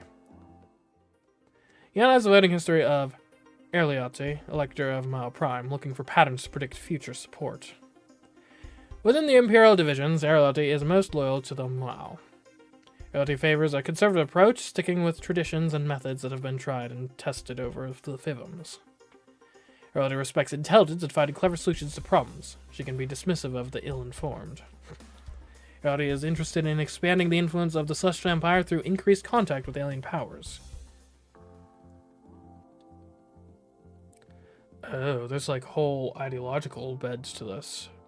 So we can like make deals, or it could also just... Oh, jeez.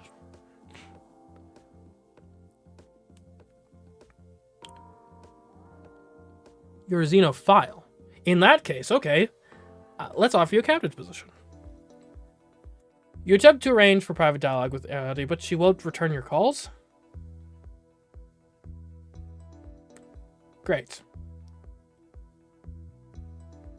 We're losing. And I'm compliant. I mean...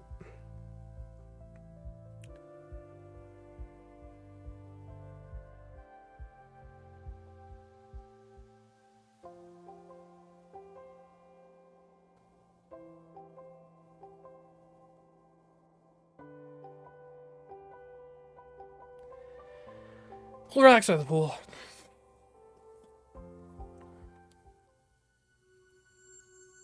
We'll stay here for now. Oh my goodness. We're losing Merca 1 so hard. Maybe we should have gone there first, but like even if we were there, we don't... Ugh.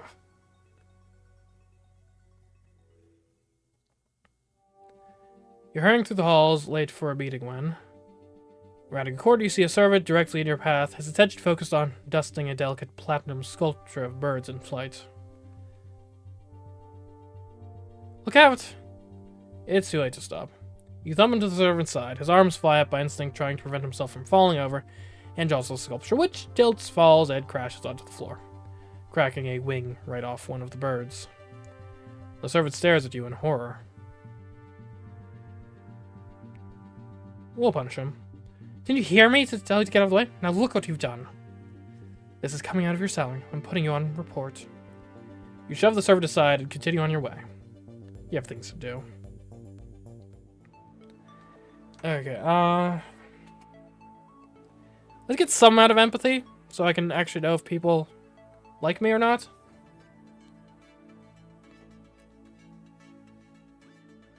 Okay.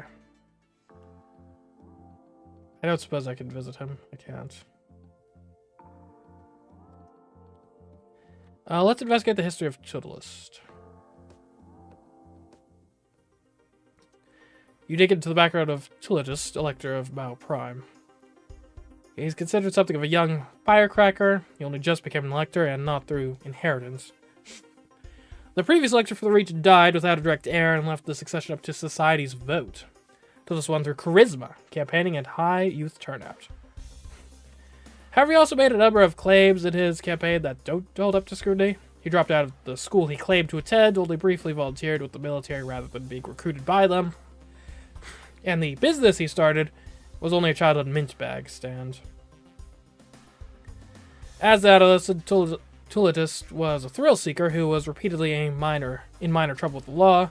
In the worst incident, he was caught attempting to navigate the asteroid belt to steal sacred flowers from a planetoid only the shamans are allowed to set foot on. That could be quite a scandal if known. Tutelist has never had any serious relationships other than his now wife, whom he appears to love dearly. She, however, has dated others and was reportedly in talks to secure her first official concubine, but the process has unusually dragged out. They have no children at this point. Okay. I think that let's offer him a cabinet position. You arrange for private dialogue with Tutelist and lay out the offer. In exchange for electoral vote, I'm willing to grant you a role within the Celestial Ministry. You'll be one of my closest advisors with influence on Imperial policy. Well, of course I'd be happy to help. You don't need to be surrounded by fossils. I'd like to make you my... Hold on, is it external curator or Lord Chancellor?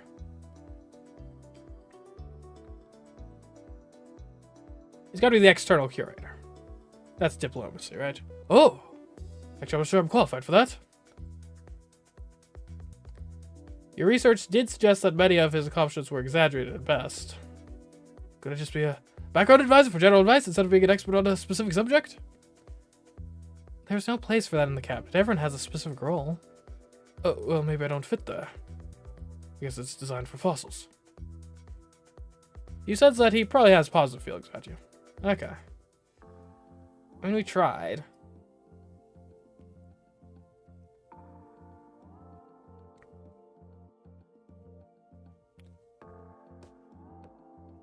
Can we negotiate with you at least? Your attempt to arrange for private dialogue. She won't return your call? Oops, what did I just... I quick loaded?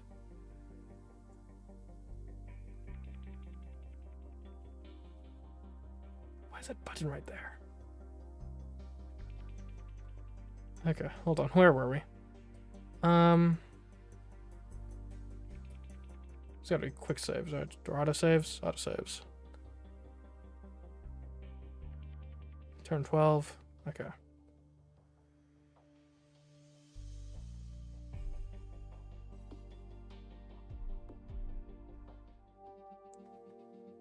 Okay, so this is back to your whoops.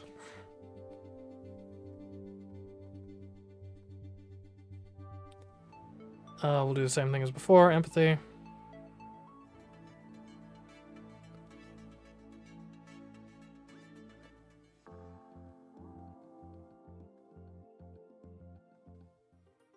I know that I basically cheat by doing things that we've already done.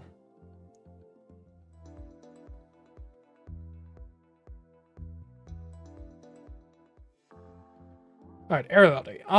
Let's negotiate. Right.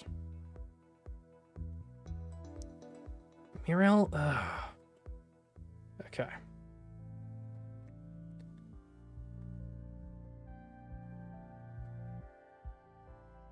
I'll have a dinner party, I suppose.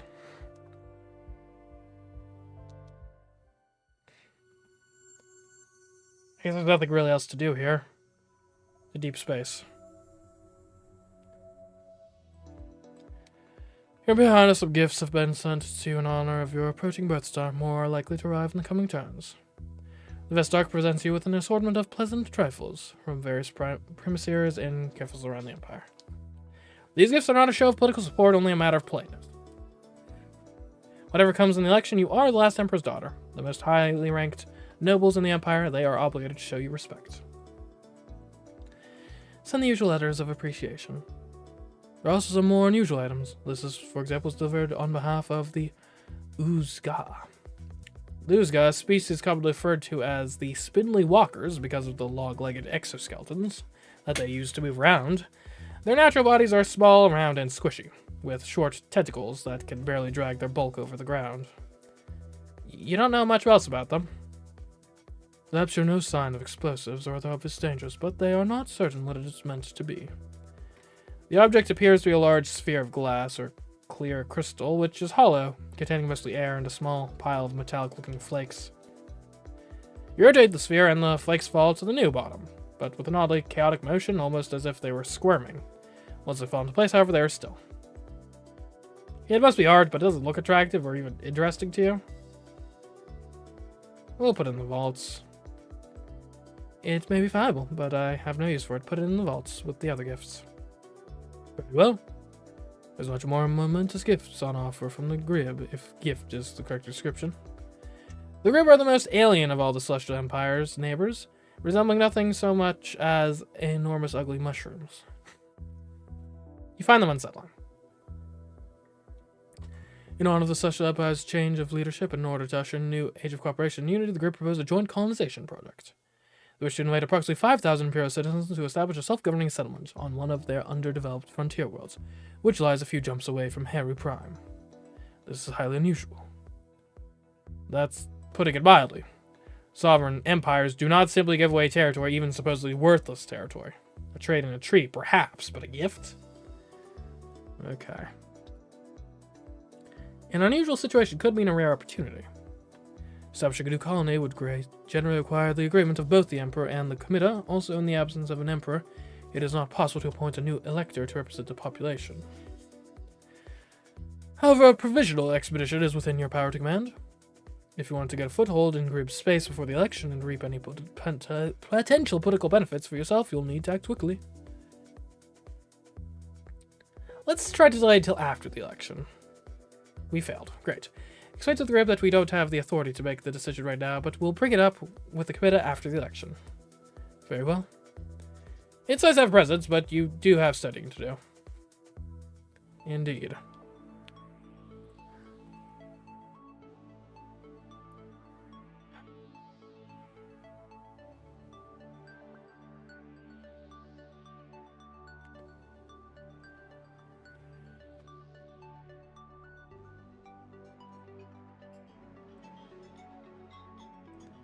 Give me etiquette and rhetoric.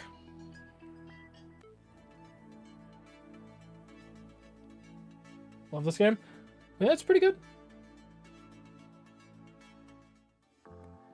Not much to do in deep space.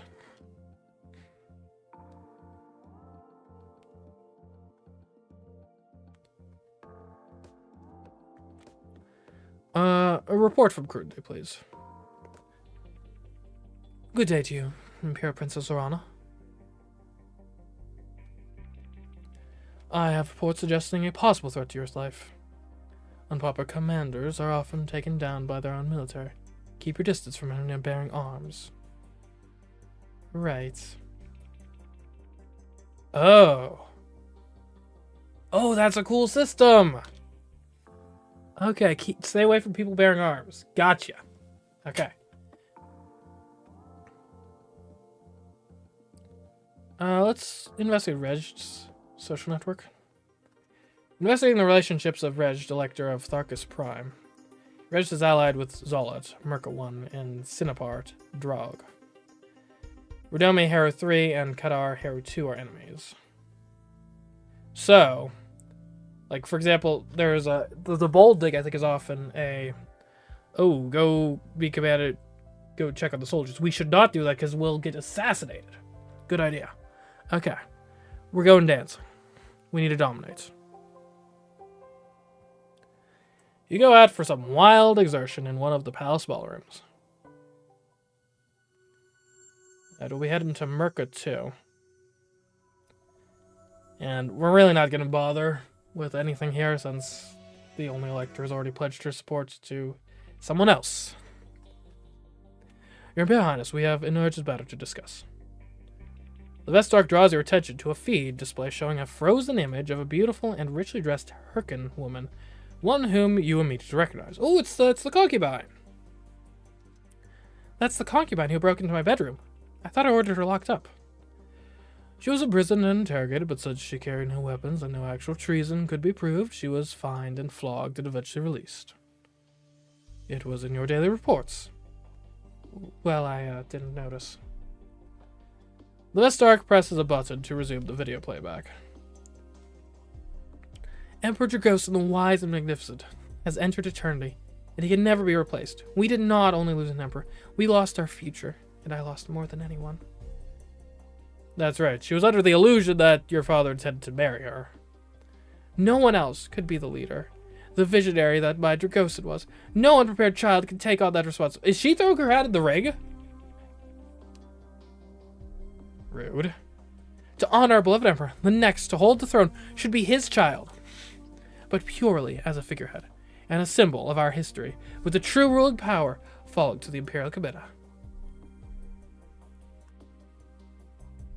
So she's supporting me, kinda?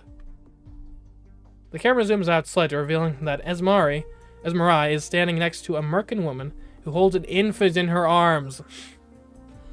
The infant that she claimed was the Emperor's son. Ah! As such, I formally declare our son, Prince Sikorni, as a candidate for the Celestial Throne. Her son? The Vestar cuts off the video. The records have been filed to show that Ismarai, late of the Emperor's harem, has formed a marriage bond with Halnya, the infant's biological mother, and adopted the baby as her own child. As a matter of law, any child of an imperial spouse or concubine who is born within 2 seasons of the Emperor's death retains the relevant status. But that baby wasn't born to Esmarai. But is now Esmarai's child, and therefore by legal technicality, a legitimate child of the Emperor. He does not displace your status as the official heir, but he is part of the Imperial family. Why did we have a harem? Why? This is the problem with Imperial harems. You clutch at your hair in frustration. The rest of the speech emphasizes Esmarai's claim that she intends to wield no political power as regent, but only to approve and support the decisions of the Committee. And the electors, as members of the Committee, might find that appealing. This candidacy is legal. But sufficiently so to be put forward in the election, yes. Only time will tell how it is received. So it appears you now have a 3-way race. I mean, that could benefit us, maybe. I mean, we're already kind of losing, so maybe this splits the vote in our favor? You've got work to do. Okay. Yikes. We're going to go hunting and wrestling.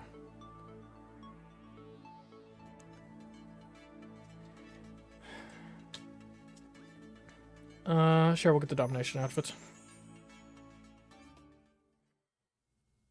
Zolat has repudiated his pledge to Lukamir, and now pledges it to Prince Sirkadi.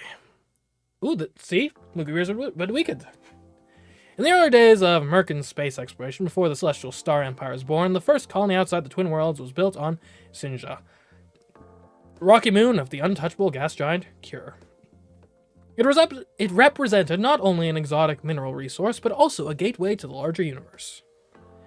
Political and technological development over the centuries have relegated it to little more than a waypoint for galactic travel. The mining operation continues, but Sinja is no longer a thrilling frontier. Despite, or because of its proximity to the Twin Worlds, it is very rare for Sinja to receive an Imperial visit. Dignitaries from this locale usually make their way to Kadrao or Andrao for audiences. Thus, while Sinja rates only one elector, this reception is the dream of a lifetime for every minor official and regional business director headquartered on the moon. Invitations were in intense demand. Ooh, success! A great many guests are eager to tell you about their grand schemes and investment opportunities, promising you fabulous returns in exchange for Imperial support. Simple wealth cannot win you the election, and it would be unwise to bind yourself to petty bargains at this stage.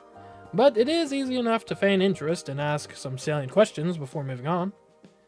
Unfortunately, you've come too late, and the only vote available in this sector has already been pledged to your rival. Still, unexpected events can change the course of an election. Your eyes fall upon a tall, willowy woman whose hair has the gleam of platinum. Makeup enhances the keenness of her gaze, making her age hard to guess beyond adult. Her silk gown is colored like a cascade of flower petals. At her side is a middle-aged woman with a pleasant smile wearing a dark-colored dress of demure sophistication. Thin tracers of silver jewelry glint when they catch the light. This is Mirel, Elector of Sinja. Your Imperial Highness, it is my great pleasure to welcome you here. May I introduce my wife, Biangi? You exchange pleasantries. Have you visited Signa before? You have, actually, but only as part of a school trip. An educational excursion to the old frontier. You're not sure that's what she'd want to hear. I'll just tell the truth. When I first entered secondary school, we went on an overnight trip to Signa to visit the museum and see the original landing sites. For many students, it was their step out among the stars, as it was for our people long ago. Well said. A chime interrupts your conversation, signaling that the first of the scheduled speeches is about to begin. I hope you have a very pleasant evening. Thank you. You sense that she probably has positive feelings about you. Okay. Krovos has pledged his support to the prince. Okay. Alright, it's heating up. Do we go 0G trampoline? That doesn't help with our domination.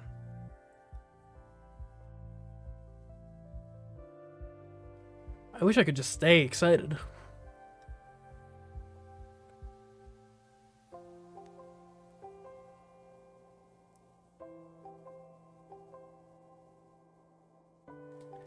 We'll mingle in chat.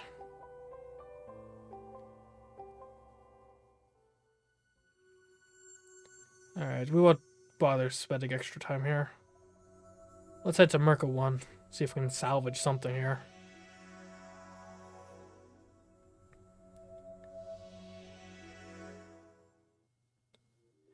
Your scream chimes a merry tune. Your friends are calling you. Vasily? Xena? Best wishes on your birth, stars rising. I said we'll call so we could both talk to you at the same time, even if we can't all be together. They sing a little duet together, an old children's song about a crocodile being happy even on a dreary day because you were born. Thank you. Did the Thresher give you a good luck kiss? What? No. Too bad. Don't believe what I heard about Zasmin. For all you all sit around and gossip about old classmates and social shenanigans. It's like being back at school again, except without the fear of detention. Okay, I have to ask, is it true about Mazarin? Is what true about Mazarin? She's been reading conspiracy theory forums again. I don't believe everything I read, but you have to keep an open mind. Anyway, there's a story going around that because your father's death was sort of a mystery, that his shadow has gone searching for him, and he can't rest until he finds the Emperor. Yeah. That's sort of true, I guess. See, I told you, he's cursed to be immortal and wander the stars forever. That's not what I said. Vasily just sighs and shakes his head. It's nice to spend time with your friends, but eventually you have to get back to your studies. Okay, so we are coming in close. We need endurance, we need sports. We'll have one more turn, I think. So let's get endurance today, because I don't think there's a world in which we get the bonus for that.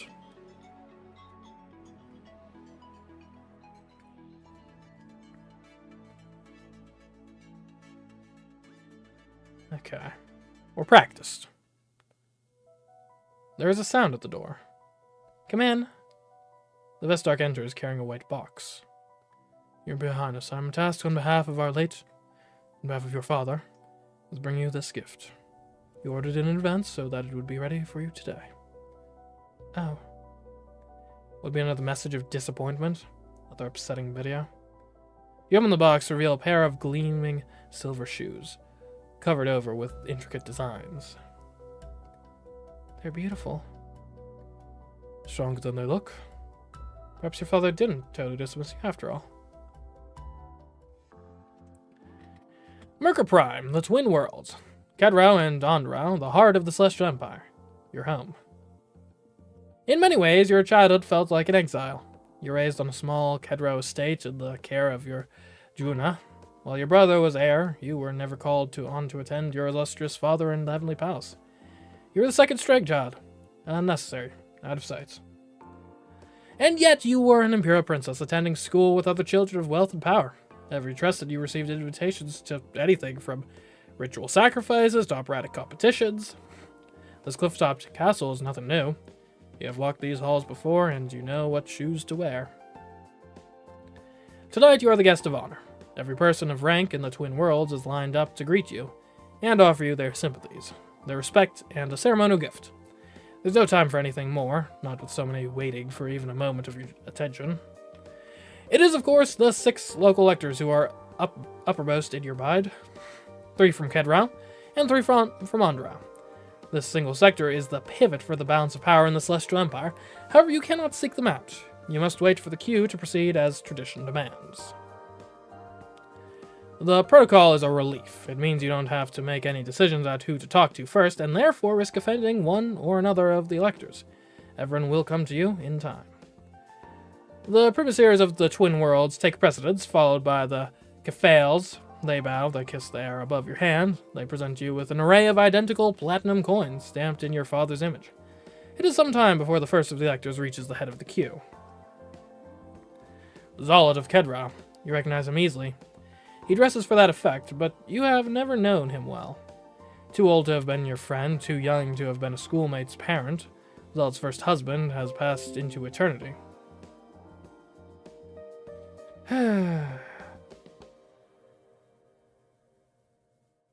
I don't know why it does that.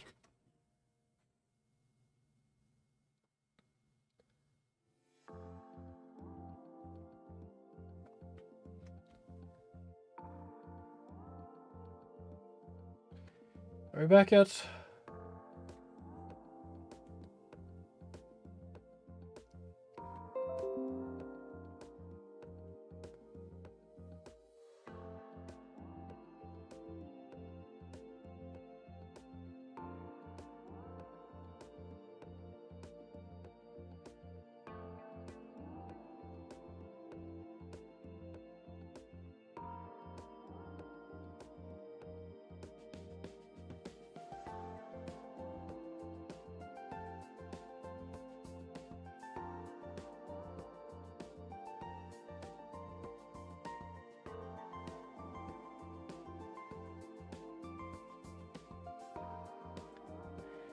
Okay.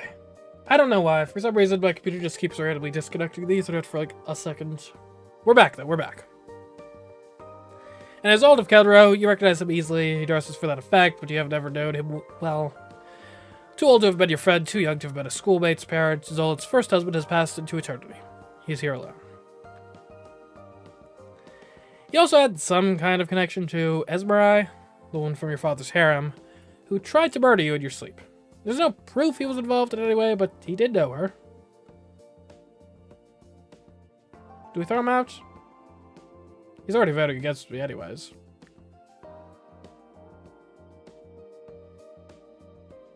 Yeah. Guards, Your Highness. 2 burly guards quickly step forward to defend your Imperial personage. This man was involved in an attempt on my life. I most certainly was not. If he'd been found officially guilty of that, he would have already lost his electoral vote, but he is connected to it somehow. He provided aid to an enemy. He has displeased me. He is hereby banished from my sight and from all gatherings where I am present. Your Highness, you are making a terrible mistake. Take him away. Zod is clearly a lover, not a fighter, and allows himself to be led away quietly. You have made at least one enemy and gained no information from it. But at least you've made it clear that no one harms you with impunity. The next elector to approach you is Krovos of Andra. He is the only one of the cohort that you have never met before. For the plain reason that he is far too young to take on the responsibilities of the position and has never been invited to any formal gala. There's a whole special report on the feeds last season about the poor orphaned elector whose regent had died and how none of the nobles on Andra could agree on who would replace the regent. So in the end it was decided to let Krovos rule for himself. There is precedent for allowing Adelsadaires to take up positions when necessary. You yourself have not had your adulthood rights, but Krovos is only a child. It's most unusual. Hello, Your Highness, how are you? There's no possible way that Krovos got here without being told to address you as Imperial Highness. Even if he has no regent to advise him, the castle staff would have made gentle reminders for those waiting in the queue. Is this a careless mistake or an insult? I will tolerate it. He's such a little boy, younger than you, and he's all alone. You can be generous. I'm very well, thank you. He grins and hands over his coin. Happy birthday, Star. That's not what the coin is for. Oh, never mind. The little boy wanders off, his task complete. He says that he probably has negative feelings about you. The next elector who approaches is Vatir, also of Andra. He's an older male who's never married and has no children that you know of. He's always seemed kind. Your Highness, it is my great pleasure to see you here tonight. I hope to see you carry on the legacy of both your parents. Thank you. He bows, offers up his gift, and moves out of the way, so that the next guest can proceed. You sense that he probably has positive feelings about you. Cool. It occurs to you to wonder whether Lukamir will be in attendance. He would normally never fail to attend such a prestigious political gathering, but with his own election campaign to manage, he may be busy elsewhere. You look around, but cannot spot his unruly mop of hair anywhere in the crowd. That's probably for the best. You don't know what you'd say to him anyway. The next elector to appear before you is Ixil of Andra. She is notable in the Twin Worlds Society for her large number of acknowledged children, one of whom attended your academy, a few forms ahead of you. You were hoping Faye would be here tonight, but there's no sign of her or her siblings. But then these are the guests of highest prestige. Heirs and offspring rank lower, and might be further back in the queue. Ixil stands by her husband's side, smiling at you. Hello, Your Imperial Highness. You're looking well, under the circumstances. Under the circumstances? Is that an insult? We're very sorry for your loss. I know this time may be very difficult for you. Please call in my household if you have any need. Thank you. They present their gift to you and leave smiling. You sense that she probably has positive feelings about you. The last of the electors to make an appearance is Milad of Kedra. You're surprised to see him attending alone. Perhaps his wife is unwell? She is much older than her husband, after all.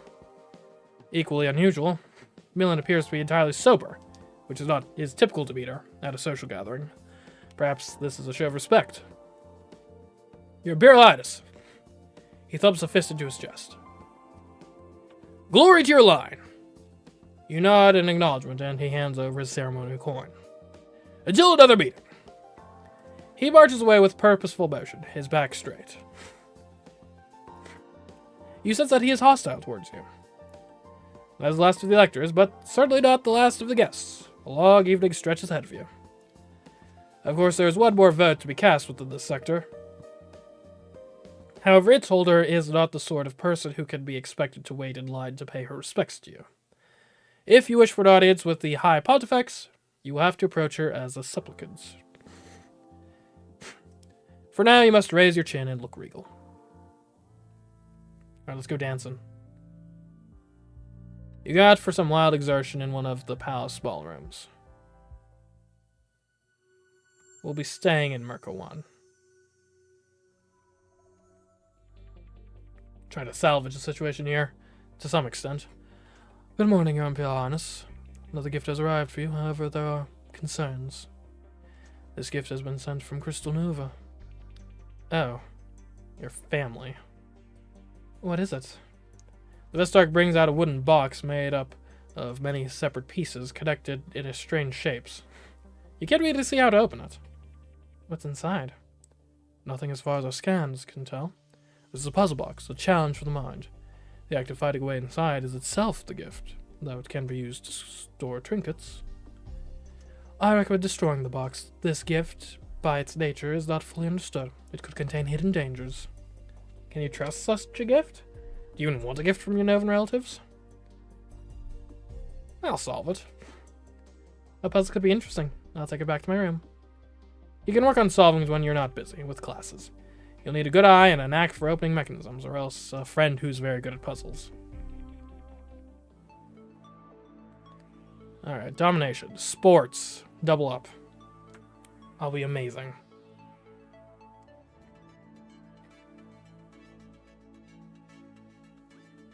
Okay. I am graduate level in sports. You sit in your room, turning the wooden box over and over in your hands. Push this bit here, and you can slide this piece there, and then that spot is blocked and gets swivel. Intruded repair. Out of frustration, you try shaking it, but no key rattles loose. There must be a solution, but you're just not getting it. You have to try again later. Okay.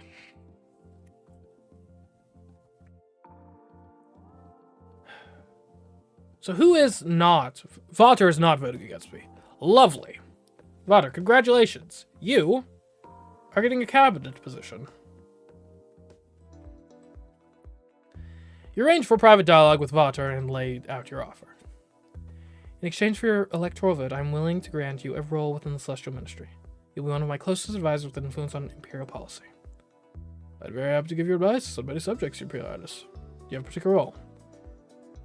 So, either the bureaucracy or the Ched, or diplomacy.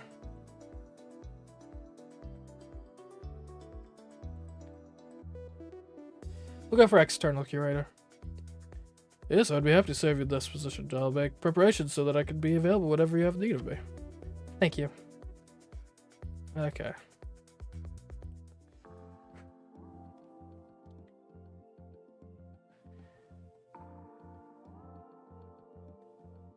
Is there any chance I could negotiate with you? Okay.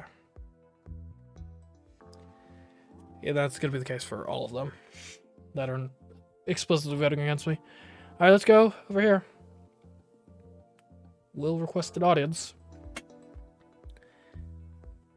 You submit a request for an audience with the High Pontifex. And wait anxiously for a response. Even an Imperial Princess cannot command the attention of Her All-Holiness.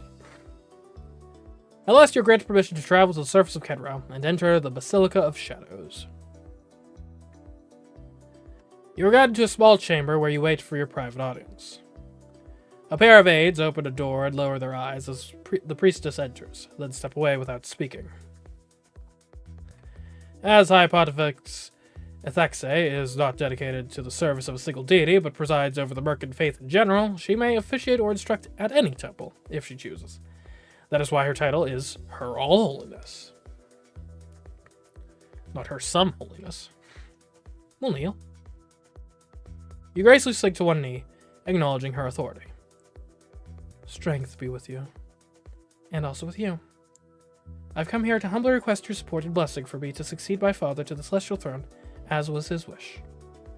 Will you join the Celestial Ministry as my spiritual advisor?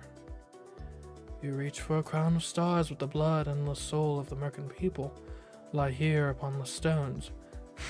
Older than empire, older than flight.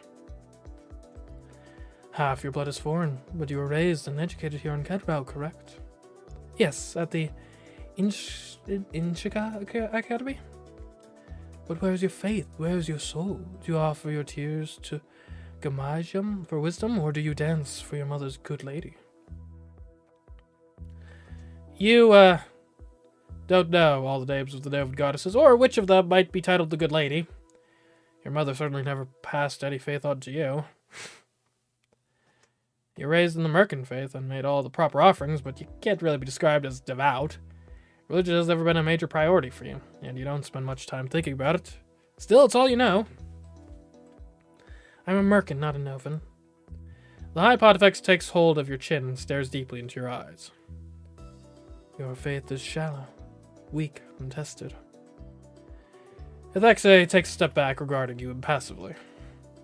Princess Zorana, as Empress, it would often fall to you to enforce the law, should the other channels prove insufficient. As you should already know, pledging oneself to the priesthood is bought of life, like marriage, cannot be undone. What would you do if you were presented with a priest who tried to flee his duty and disappear back into civilian life? What remedy would you propose? What does she want from you? Does she want to hear that you're ruthless, or does she want to judge how clever you can be? You'll be flogged.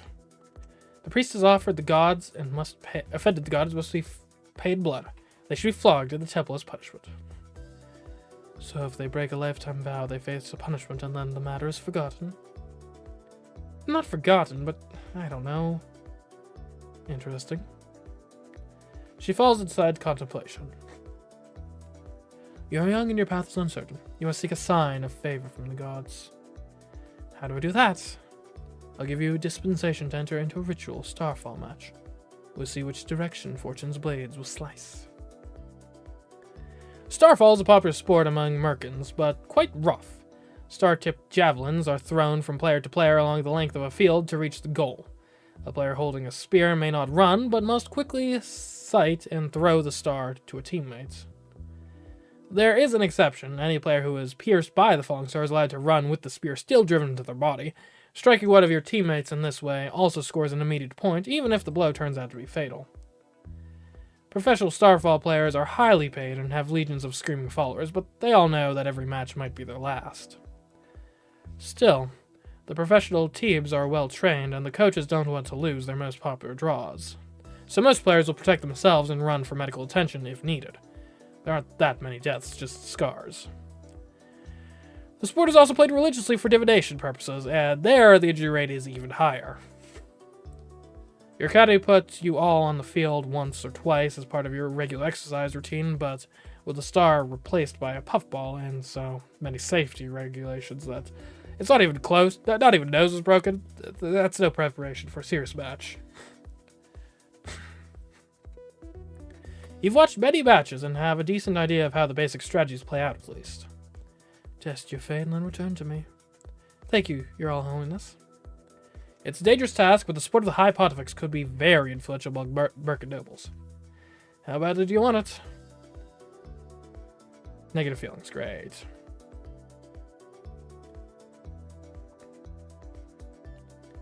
Okay. 4-4 with the 2 over here.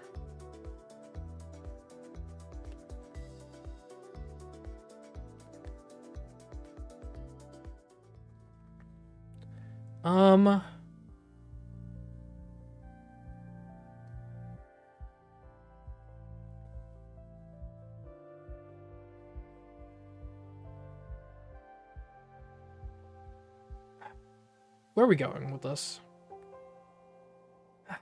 0G Chirplead?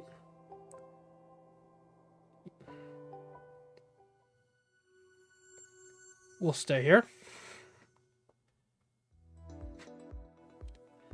Good morning, Imperial Highness. You have received a message of a political nature. A consortium of Thraken technology companies wish to test your opinion on establishing a self-governing community on the largest moon of Svargas. They're not making an official proposal or requesting any action on your part, merely putting out feelers to see if you might support the idea. Svargas in the Tharkas 3 sector, Sola's home. It has 3 modes, and if one declared independence, the others might well follow. This isn't the first time that someone has broached the idea of lunar independence. Small electoral territories already exist. However, no emperor has been in favor of the idea. 3 new Tharkan electors could change the balance of power of the Empire. Do you wish to make a reply? This is not quite official business. You are not obligated to respond. Let's be favorable, actually. We're already kind of more Tharkan leaning. Anyway, we've lost a lot of the Merkin vote already, so let's lose it a few more. I think we could use more new voices in Kamina.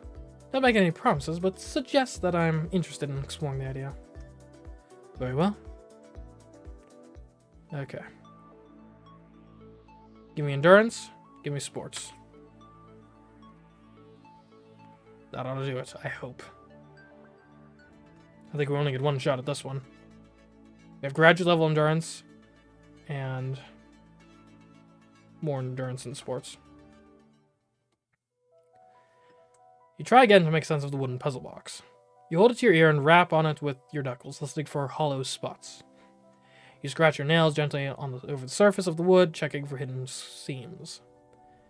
Press, pull, poke, twist. Stupid box. Why would it open? This is pointless. You can't afford to waste any more time on the Novan's stupid gift. They probably designed it just to drive you crazy. You can also have to dispose of the offending object. Out of sight, out of mind. Ooh. You have just had the strangest dream. You're holding a large glassy sphere, like the orb that the Uzga sent you, or like the Chief Witch's butterfly gazing ball. But there was nothing inside it except darkness. You looked into the sphere and then you fell inside of it, somehow becoming lost in endless black. You cried out for help and you felt something in your hands. Not a sphere anymore, but a crystal, smooth and faceted, and hauntingly familiar, like a precious possession lost since childhood. Slowly the light began to grow within the crystal. You could see your hands, but they were ghostly pale, almost translucent. And then you knew what you had to do. You held up the crystal, and radiance streamed from your fingers, banishing the dark. Free at last, you flew up into the sky and you woke up. Does that feel important somehow? Yeah, it's probably nothing. Just a dream. You wake up, or you wave the lights on and go to your computer to send a message to someone who might understand. Zorana, how funny, I was just thinking about you. You explained about your dream and the odd feeling of importance it had. A vision! Oh, you're so lucky. I'm not sure it was a vision. Maybe just a memory? Do you remember me owning some sort of important crystal? I wish. I love crystals.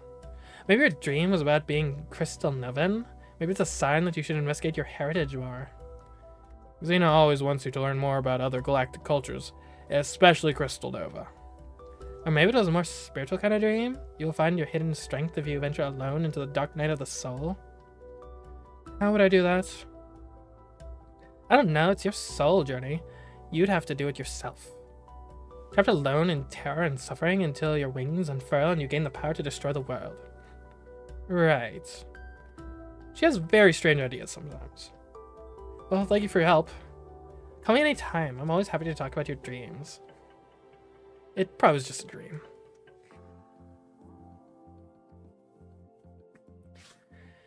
Alright, here we go.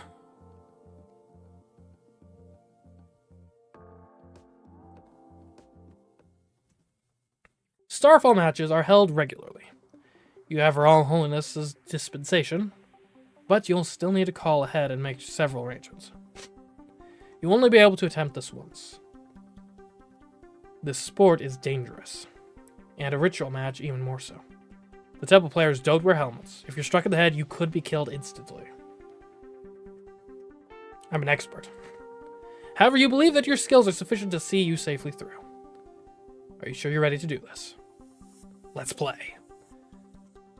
Live or die, let fortune say what she will. Once the arrangements are made, you transport down to the planet's surface. Tonight's match represents a symbolic conflict between two deities as they clash over dominance in the Merkin Pantheon, demonstrating their influence will hold over the twin worlds for the cycle to come. This match pits Zorana, goddess of poison, ice, and wild plants, versus Cure, god of song, construction, and the hunt. The chosen deity does not affect the team's equipment or the game rules, only the colors that the teams wear. The star will not be poisoned. Which deity do you choose to play for? What did they do?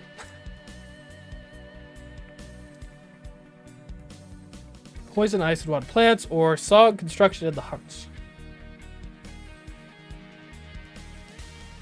We'll go for Zorana. You put on a black bodysuit and wind yourself with green and silver ribbons. The rest of your team does not bother to strike up conversation with you or with each other. Their faces are expressionless, behind the patterns of paint representing their loyalties. There's no discussion of strategy, no attempt to build excitement. It's like they're in a trance. You've had no time to trade with these people. You don't know how they play. Are they just going to ignore you on the field? It looks like team or no team, you may be on your own. You came here to impress the High Pontifex with your devotion in order to win her vote. What is your primary objective in this match? Victory, of course. In order to show that you have the favor of the gods, you need to win. That's the whole point of these ritual sports, isn't it? So where can you make the most impact? Generally, a rusher charges toward any midfield enemy holding a star to tackle them and make them drop it. Or at least to force them to throw without the time to aim. It's an extremely energetic position that calls for a strong, fast athlete. While good rushes are an important part of the team's strategy, they don't score points directly, and the players are usually less popular because of it. If you want to earn glory, this might not be the best position. A disruptor tries to intercept the enemy pass by knocking the star out of the air or blocking it from reaching its target. This requires a lot of jumping, long arms, and luck. Disruptors are the players most likely to make physical contact with a still flying star in order to steal it from the other team. It's rare for everything to line up just right to make this possible, but when it does, it makes for a highly dramatic replay. This makes Disruptor the best position for seeking personal glory, but the risks are also obvious. A receiver tries to keep their distance from the other players so that they can pick up the star if it's thrown their direction. This requires quick judgment to take advantage of opportunities and a good throwing arm to move the star along. Receivers are usually the ones to make the final throw to score a point, which makes them look good. You're sure you can throw well enough to hit at the goal if given the chance, so this might help you stand out in the High Pontifex's eyes. Receivers also have the chance to be hit by a falling star, since the spear might be thrown directly at them, but a receiver standing still and getting pierced doesn't look nearly as dramatic as a disruptor leaping for it. Which role will you attempt? Oh, I don't even get a hint of which is which. And I'm an expert at sports. I'm a disruptor. You take up a position in the middle of the field, where you can easily see any deep passes and make an attempt to intercept them. I failed because I have bad reflexes! No! That's the good side. The bad side is and I don't have strength, too. You're trying to cover an enormous area. Every long pass is something you could theoretically intercept if you could just run fast enough, jump high enough. What's actually happening is that you're ping-ponging back and forth and still always 2 steps behind where you need to be. You don't have the speed to catch a star in flight. You're going to have to try something else. You pick out a member of the enemy team and set yourself as her personal guard, shouting her at all times. You leap up and down, shouting and waving your arms, make it clear that you'll block any star that comes her way. This may be too effective. With you so obviously interfering with your target, your opponents appear to rule her out as an option and throw to someone else instead. The star isn't coming anywhere near either of you. At this rate, neither of you will make any meaningful contribution to the game.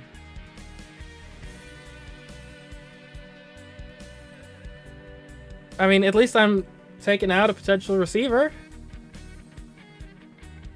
It may not be glamorous, but you're doing your bit to support your team, aren't you?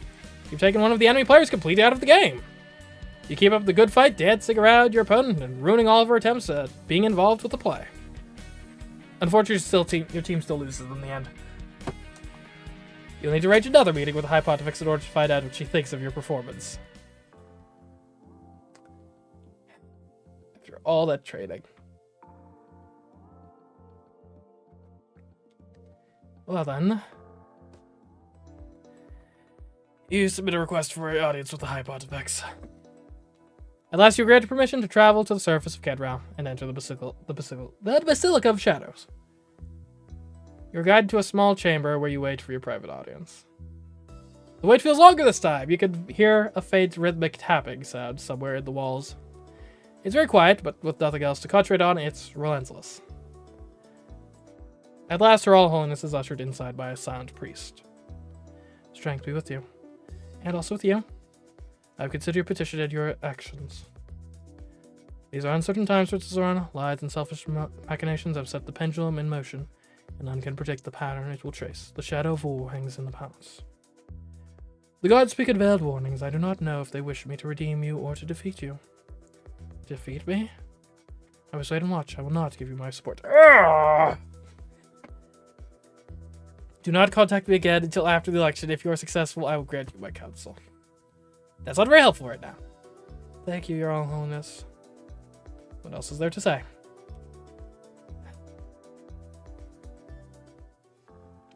Well, there goes the entire, crux of my strategy up to this point.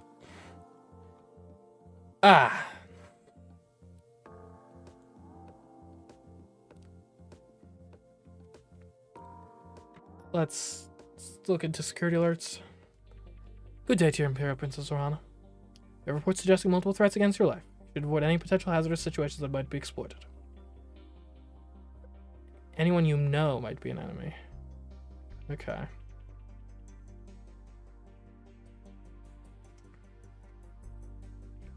And this prince might actually win the whole dang thing.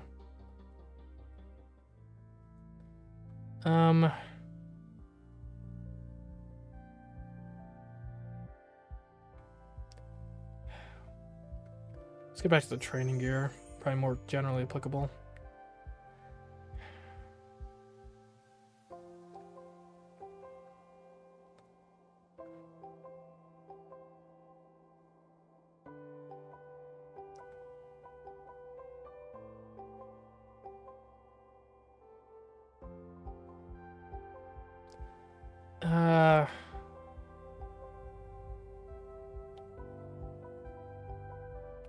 I'll review my schedule.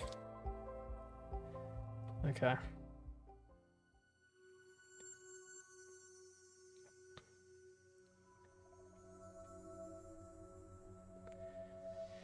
At this point...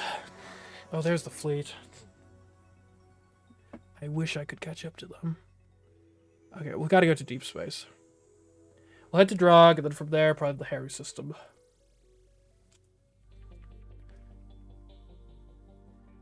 Your Imperial Highness, we have received a diplomatic message from Crystal Nova. Doesn't anyone's want now.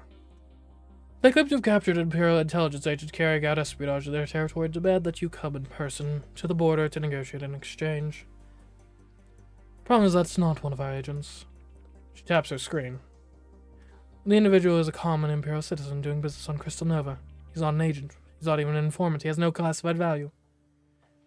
If this is an innocent citizen, then he might be condemned to an open prison through no fault of his own. Better to lose some unimportant businessman than to put the Imperial Princess at risk.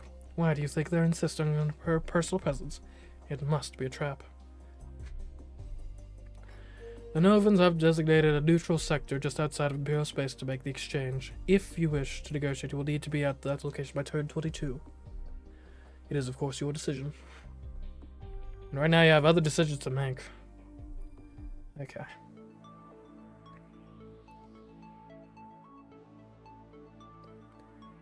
Give me some deception. I will be a diplomatic princess. We will not change the diplomatic outfit yet.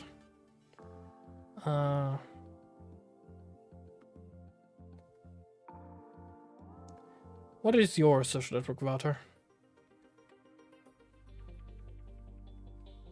Did I just quick loaded?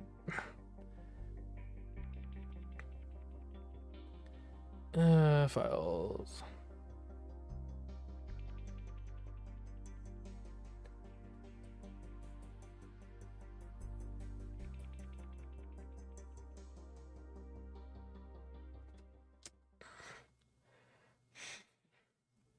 Okay, and we, there we go.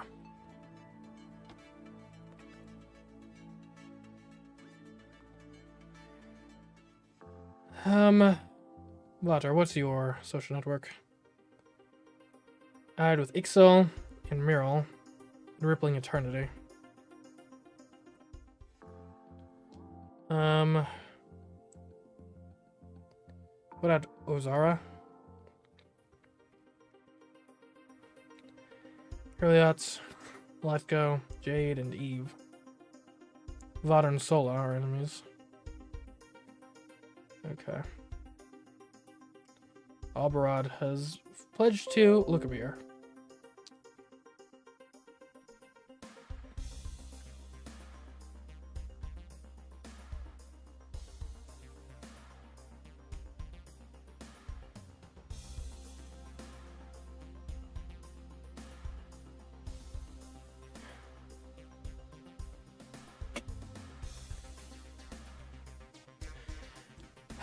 Okay.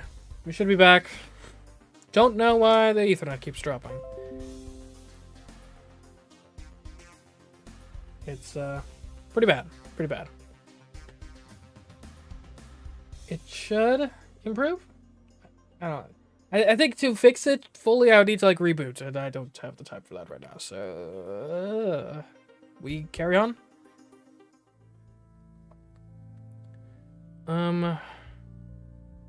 Stealth. I'll be indulgent. If we're about to meet with the Novans, we need to be good at diplomacy. To Draug.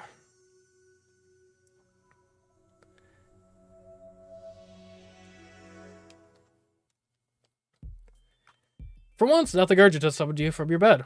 Just the usual pile of routine dispatches and updates. The Vestark has sent a reminder that the Ingunalia, a major religious festival including blood sacrifice, will take place on turn 24. While there will be many ceremonies across the Empire, the primary ritual is held on Kedrau and presided over by the High Pontifex. Traditionally, the Emperor or high-ranking noble designated as his proxy would be present in order to receive an augury for the future of the Empire. If you wish to attend, you should make plans to be in Sector Merca 1 on that turn. On with your day! I don't think I'll attend. Give me some allure.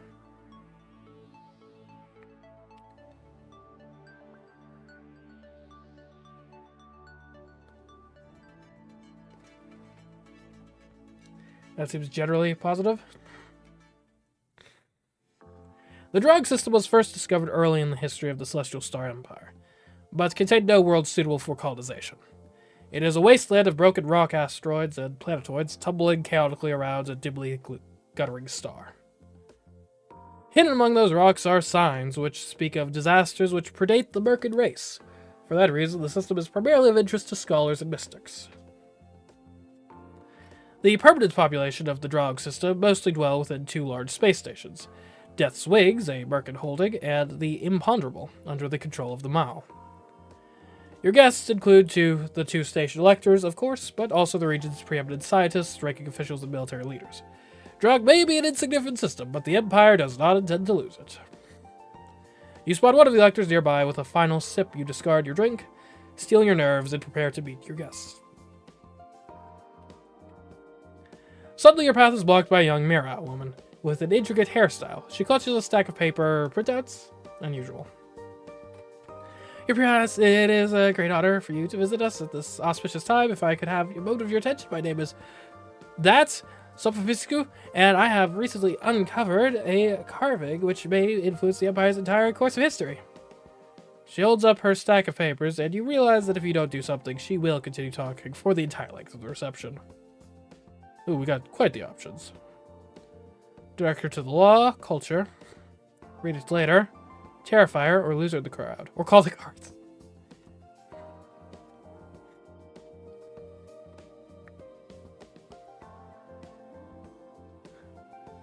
What did she say it was regarding?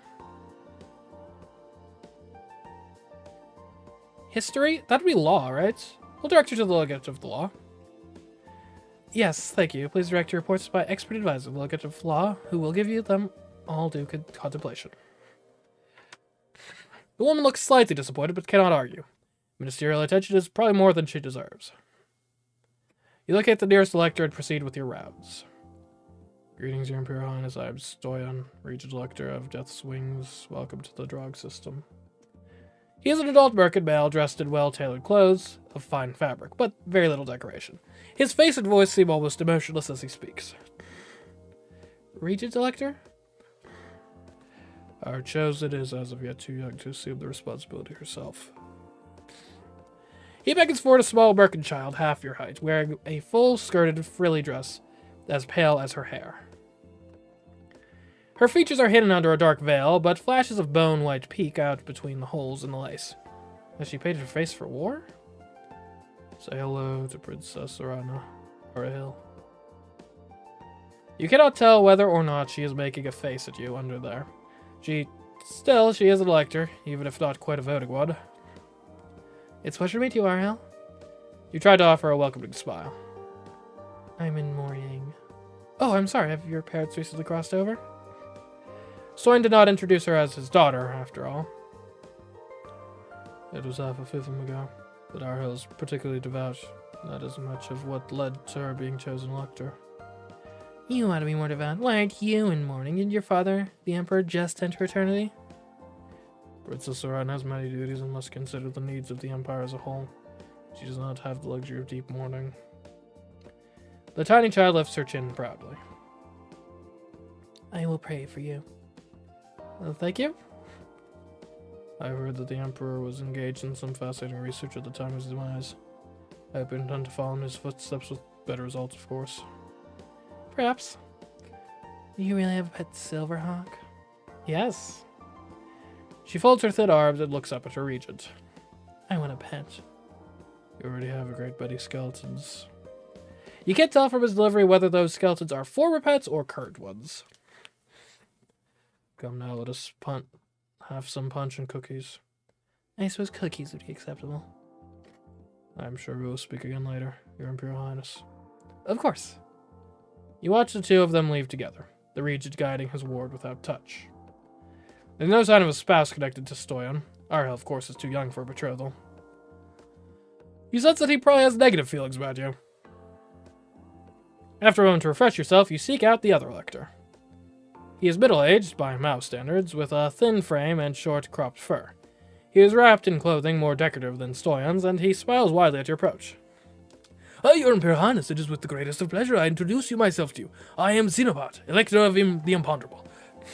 But of course you already know that. His voice is somewhere between charming and impudent, with a beautiful tongue thrill over the R of his name. Pondering the imponderable is a deep-held tradition of our race, as you know. Empires love life, meaning, and meaninglessness. But of course, you are filled with youth, determination, and the universe looks differently when you've had time to become jaded. Such a beautiful flower such as yourself shall not wilt so soon. May I kiss your hand? Sure. You need his approval, after all. Very well. Do not look, I am perfectly harmless. His lips brush lightly over the back of your hand, almost unnoticeable. Truly a pleasure, Your Imperial Highness. If you'll pardon me, I have other visitors whom I must avoid. I will await your call some other time.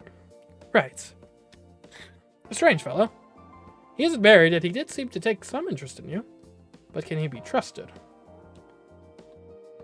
Positive feelings, okay. More interaction? I guess they're both interaction. I guess we'll have a dinner party.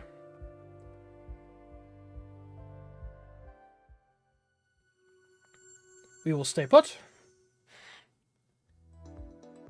Good morning, Your Imperial Highness. I'm going to request your opinion on a complex matter of law. Yours is not necessarily the deciding vote, but they are interested to see how you would address the situation. Alright, what's the situation?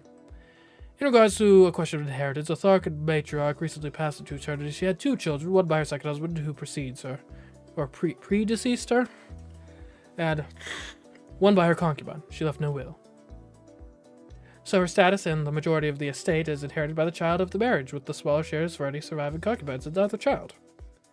Under normal circumstances, documents have since been found to indicate that the matriarch's first husband was not actually dead at the time she married her second, making that marriage legally invalid. How did that happen? They were living separately on different planets. Either there was a miscommunication, or the matriarch produced false death papers to show that her first marriage was no longer an issue. The first husband did die half of him later, before the supposedly legitimate child was born, but the mistake was not noticed or dealt with at the time, so the invalid marriage was never replaced. None of this would be an issue if the woman had left a will. As it stands, the person who was treated as the heir is technically neither the child of a marriage nor a registered concubinage. So the concubine's child is challenging the inheritance. That's a mess. The people who broke the law in the first place are all dead and cannot be questioned. By one interpretation, the heirs are legally entitled to nothing, despite being raised all their life to expect it. Is there some legal precedent that might apply? What is your recommendation?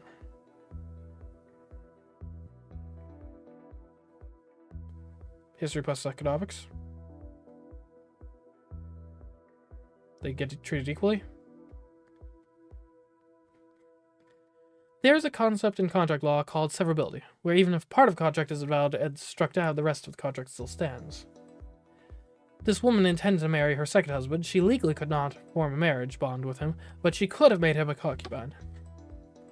Under the circumstances, it's reasonable to downgrade her marriage into the next most appropriate category. By that standard, they're both children of concubines and should inherit equally. Very well.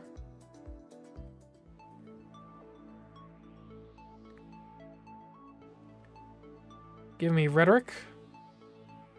Give me allure.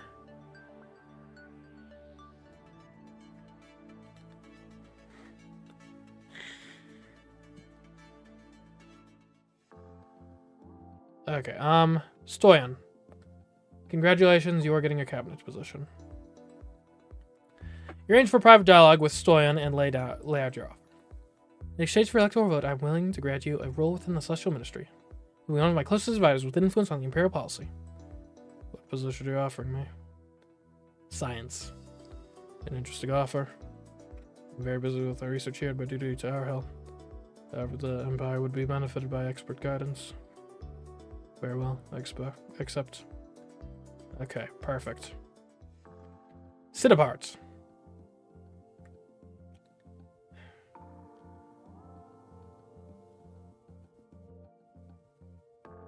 Am I charming? We got another 45.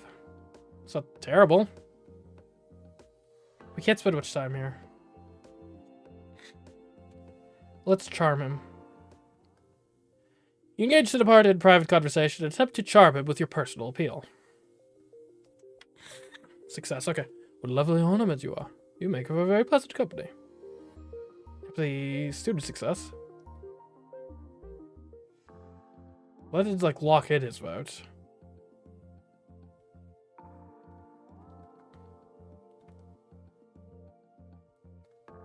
We're on turn 20. I forget how long this game is. We don't want to spend another turn here. I would like to... I mean, he already has a positive opinion.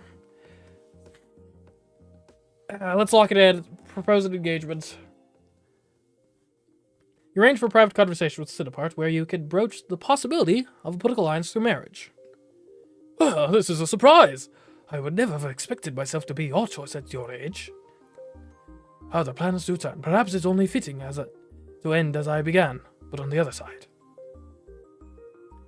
Oh, why not? Why shouldn't I be emperor? Consorts. Yes, of course. I regret the honor to play the role of your husband. I will give you my vote and my full support, and I have no intention of interfering in your personal life. And if for some reason you do not become empress, then we will set this matter aside. Right. That is what I wanted. I don't want to marry him if I don't have to, but it sounds strange to have him say it. At least I have his vote. Alright, you are now engaged to sit apart. Okay, 6 votes. We're leading, finally!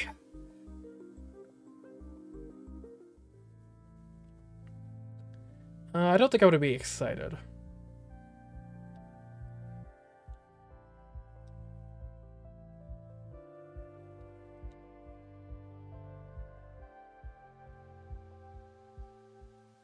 We'll go shopping. Well, I could have special items made to order. For you, it's also fun to go and browse. Oh, we can meet up with the fleets. How are my skills? Okay, well, here's the deal. We need to be there by 22. I don't think we can make it there in time, so we're not going to neutral space. We're going to the fleet.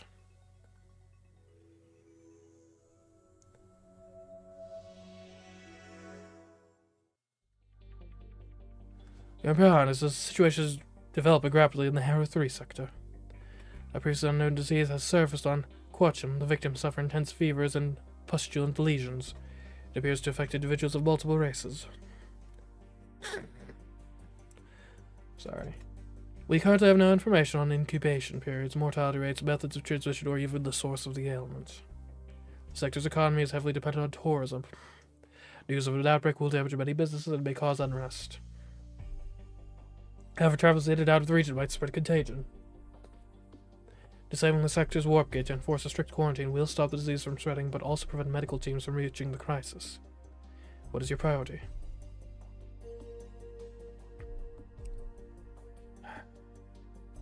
We'll organize the medical science mission. The most important thing is to find out more about this disease and how to treat it. Use my personal resources to organize the best doctors and medical scientists to tackle this. Very well, how shall we handle the public information aspects? We can suppress news to avoid panic. Issue travel warnings. Encourage safe spending. Sides with economics. And I think that's probably our best bet. Right? Because we have really good economics in science.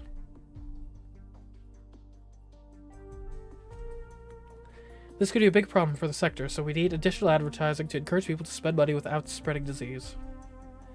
Very well, detail your quest, and I will get the process started.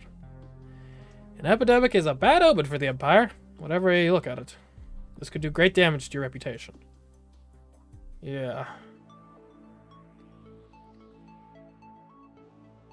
Give me menace.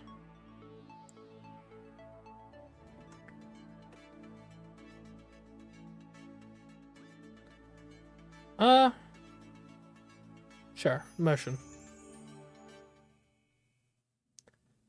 Your Imperial Highness, I have updates on the Harrow 3 situation. Oh, success.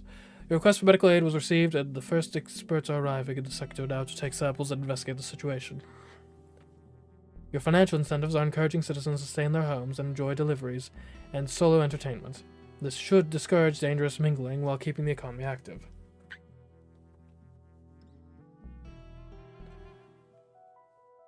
Now that you're officially engaged and you and your intended are required to submit genetic samples for compatibility testing. Not all interspecies matings can create viable children, especially if partners are already of mixed origin. Genetic tests can also reveal if a couple is too closely related to be healthy. Considering your heritage, that's very unlikely to be a problem, but sometimes people do find surprise half-siblings. If there's a problem, there are workarounds. Some issues can be corrected through artificial selection. External genetics can be brought in or cloned children produced, and there is always the option of concubines. It's important to know all the potential complications before committing yourself to a lifelong alliance. Once you're married, you can't change your mind. Taking the sample is a quick, painless process. You'll get the result after both samples are analyzed and various statistical models run to determine possible outcomes.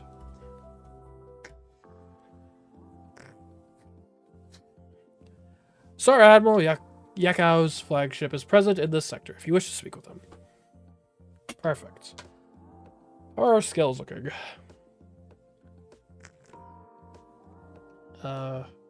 Skills. I'll be honest, it could be better, but we're here. Let's negotiate.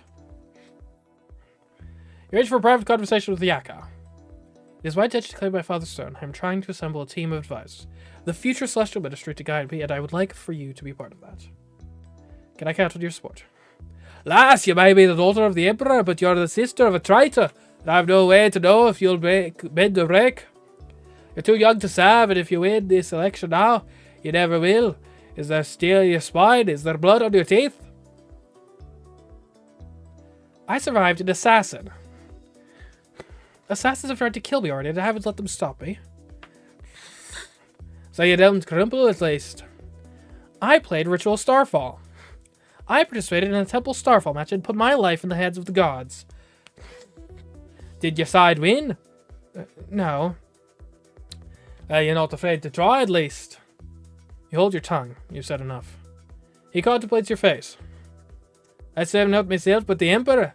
Whoever takes the throne, I will carry out their orders with my body and blood. It was on my job to take sides in this election. Politics, ha! He spits to the side. Is there anything I can do to change your mind and show you that I'm worth supporting? Prove your mettle! Will you take on one of my pilots in a strike fighter? A challenge of space combat maneuvers? You can't afford to show any fear to this man. I'll agree. Challenge accepted. Call me when you're ready to fly. He cuts the connection. Are your technical skills really good enough for that?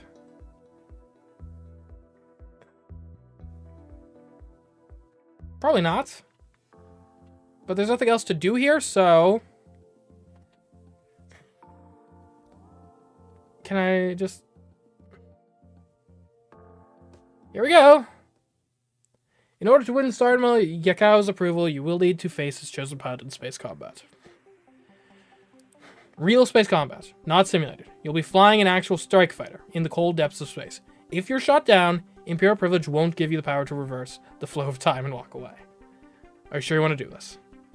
Yes. Sealing yourself, you call the Star Admiral to make arrangements. After some preparations, you suit up and are escorted to a strike fighter.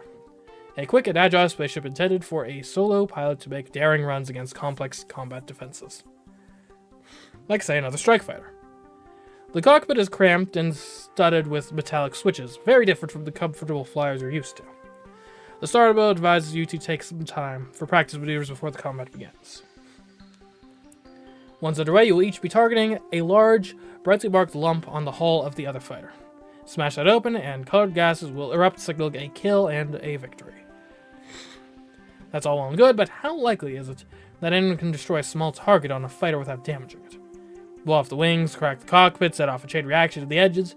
Either or both of you can easily end up dead. It seems impossibly wasteful. Good military ships don't come cheap. They're expendable at need, of course, to defend the Empire. But to throw them away just to show you a challenge?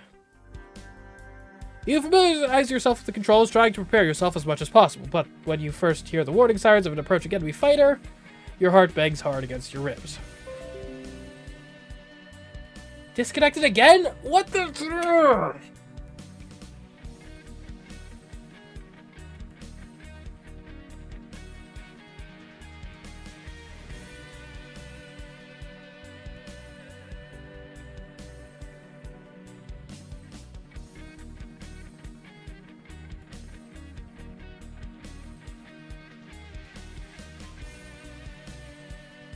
Okay.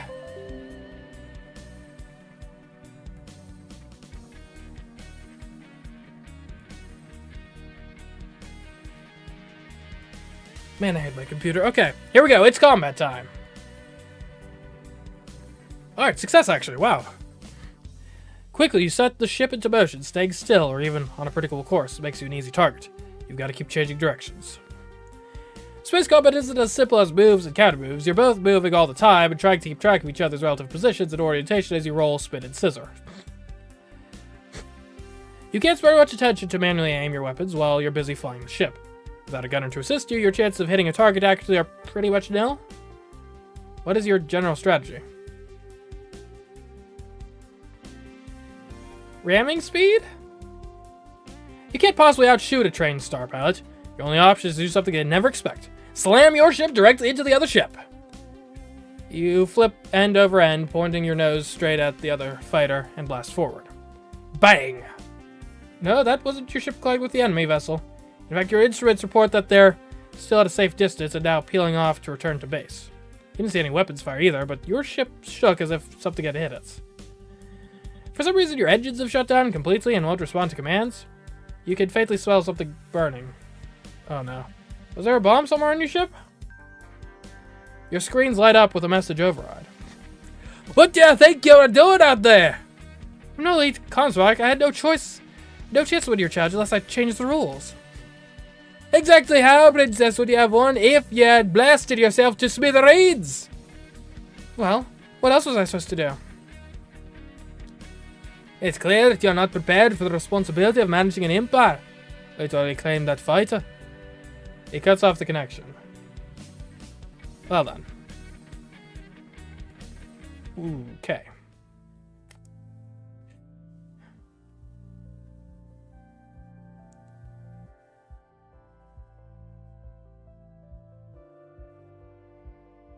I don't even know this one. We'll play paddleball.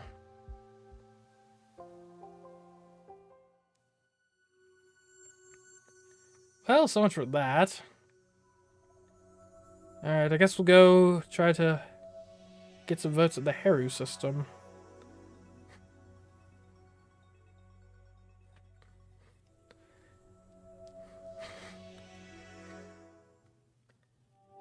The Imperial Highness have reports of the disease situation. In case there are a big report outside of the Haru 3 sector, we may have a pandemic on our hands. Great. The wider population of the Empire is becoming alarmed. Your medical experts have reported some promising findings that are already testing possible cures. They hope to have a solution in the near future. Concerned about contagions growing within the Haru 3 sector, and accusations are flying, blaming the outbreak on various different segments of the population. In particular, there's a rumor about poor hygiene practices among the Haru being responsible, which is stoking racial tension. What a mess.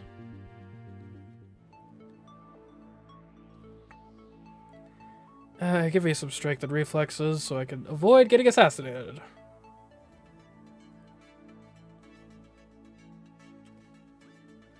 Oh, right, the 50. I forgot about the 50 roll. You receive a message from Zeta. She says, looking forward to seeing you home for Angolia. Okay. By home, she means Kedra, of course. Not your actual home, though. What would you consider to be your actual home by this point? You have so many properties. Xena is not highly ranked enough to be granted automatic admission to the ceremony at the Basilica of Shadows, but she might have been lucky enough to win a ticket from the public distribution. She does get overly excited about the bloodline angry sometimes. You hear the chime of an incoming message. Checking the headers, it's someone from the Palace Science Department. Hello, Your Imperial Highness. This is Nils from the Genetics Lab. I'd like to arrange a meeting at your earliest convenience. Are you available to come down to the lab for a discussion? Is this about the samples we submitted earlier? Did they find a compatibility problem? Is this going to create difficulties with your engagement? For medical confidentiality reasons, it is our policy to discuss these subjects in person. That makes sense. Whatever the results are, it's probably policy to handle them in the same way. So, are you available? I'll be right there. You may as well get this over with. You make your way down to the science department and are ushered to a small private office. Hello, Your Imperial Highness. Please take a seat. Make yourself comfortable. What's the problem? We wouldn't be able to have children together? No, that's actually also a problem that we anticipate. Oh, for...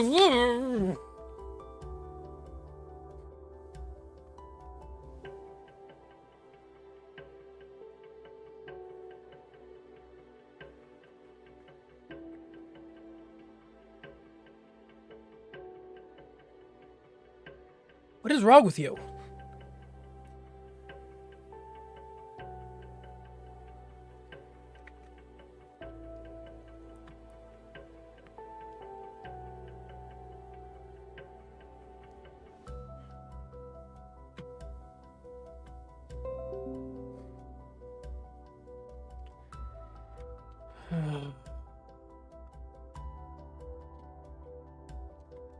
Okay, we're back. I'm rebooting my computer as soon as I'm done with the stream. This is very hard to explain. No, that's there's actually the problem there that we anticipate. This is very hard to explain. Well, try. Your genetic heritage is somewhat different than we expected. Oh, for the love of!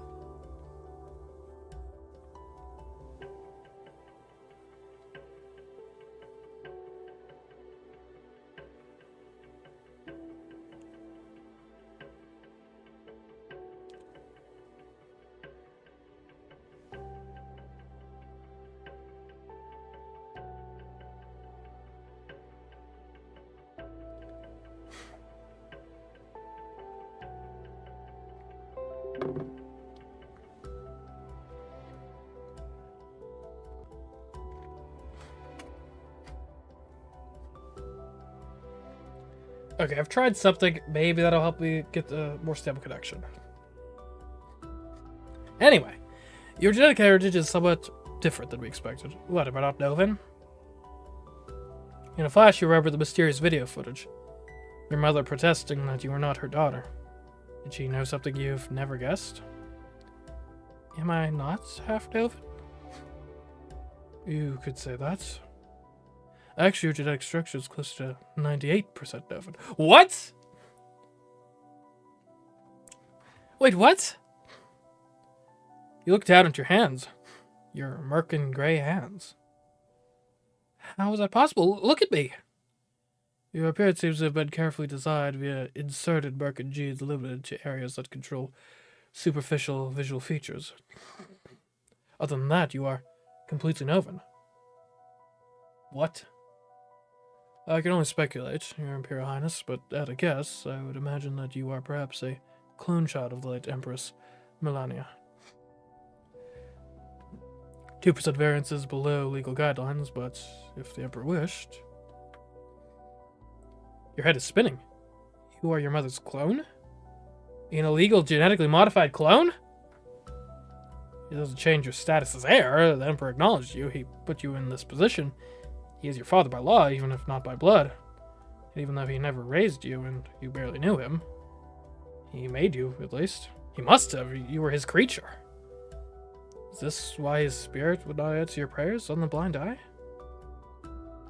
I thought you would want to know. Of course, we would not pass any of this information to your intended partner, and they will only be told the compatibility results, which are positive. Well, it'll be pretty dang obvious when we have a child and they're clearly like half Novan when they should be like a quarter. Do not tell anyone what you have discovered, not even the Imperial Thresher. Of course not, Your Imperial Highness. We would have said the importance of data privacy. The palace scientists are your local servants, or loyal servants, aren't they? They can keep a secret. They certainly kept your father's secrets. If you have any questions, feel free to contact me. I'm sure you must have, many things you need to be doing, Your Imperial Highness. I don't want to take up any more of your time. Have a good day. What are you supposed to do with this information? How are you supposed to react when your entire identity, your very body, feels like a lie? You don't dare tell anyone. You don't know how they might react. It doesn't matter to the law, but it might matter to the people's loyalties. You've got to lift your chin and carry on. Heru Prime is an unpleasantly hot world, with much of its surface varying between desert and jungle. The currents and storms where air masses mix are reportedly spectacular. It is no wonder that this is the source of a flying species. At the same time, their own natural wings may have discouraged their technological development. The Heru had not yet developed spaceflight when the system was discovered by Imperial explorers. In fact, they had not yet developed powered flight of any kind. Much has changed in the centuries since the Heru were absorbed into the Celestial Empire, but some of the stigma of being less advanced still remains.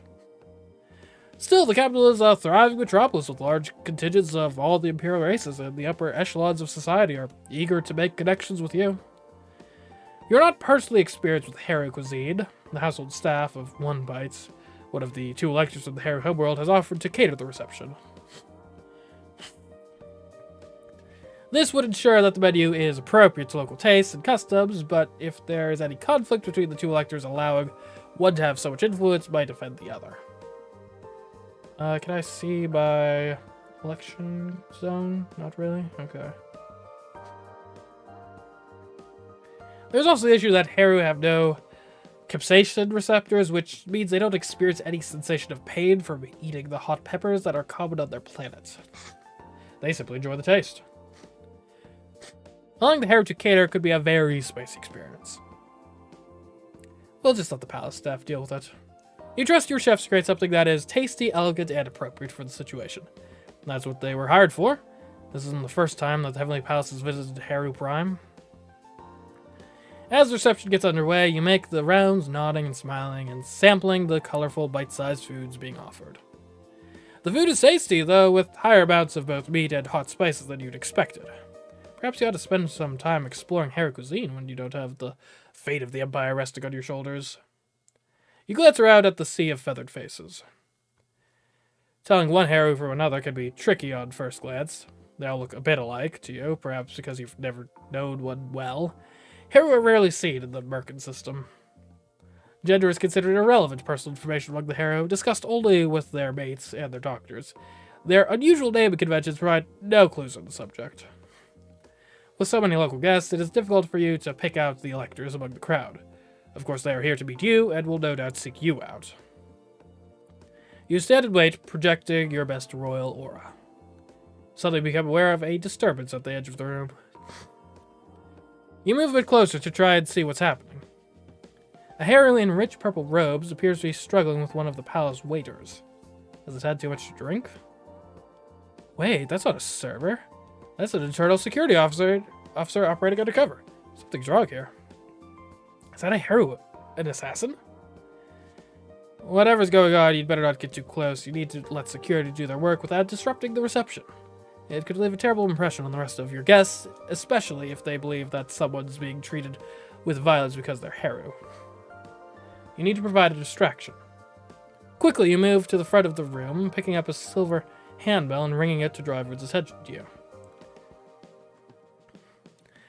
Thank you all so much for attending tonight. This is my first time visiting Haru Prime, and I'm excited to see so many new faces.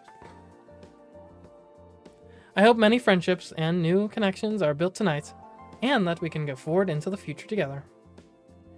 There's a scattering of polite applause. It wasn't much of a speech, but it at least showed good intentions. More importantly, it appears that the security incident has been resolved with discretion, and the festivities can continue as planned. Shortly afterwards, someone approaches you. By the standards of Haru fashion on display, this person is ornately dressed, and probably either important or desperately seeking attention. Clear skies to you, your Imperial Highness. I am known in the common tongue as One Bite. Aha! This is one of the electors. Greetings to you as well, Honorable Elector. If this is your first visit to our footstool, Haru Prime. Believe? You literally just said that. Yes?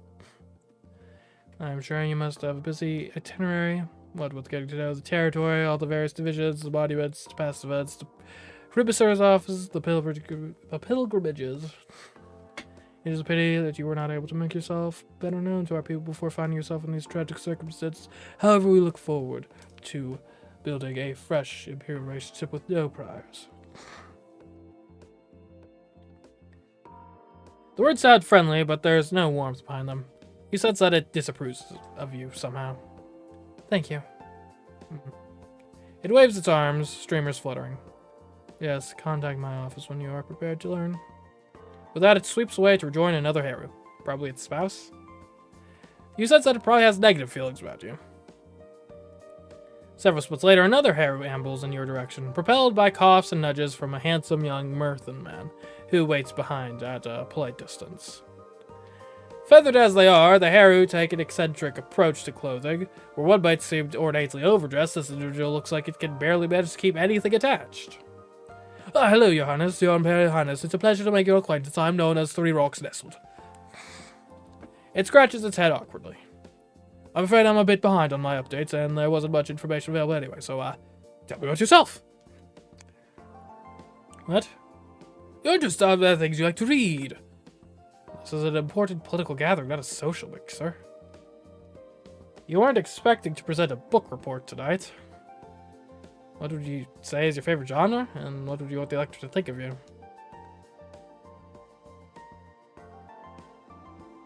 We'll say mystery.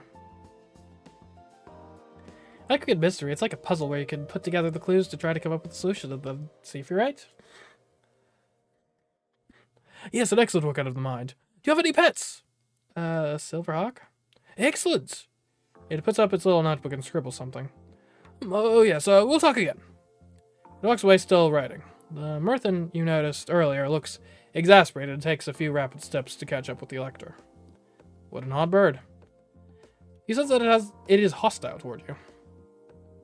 As reception winds down, your security team draws you aside for a discreet update. The disruptive guest rows appears a Haru separatist attempting to strike a blow against the Merkin overlords.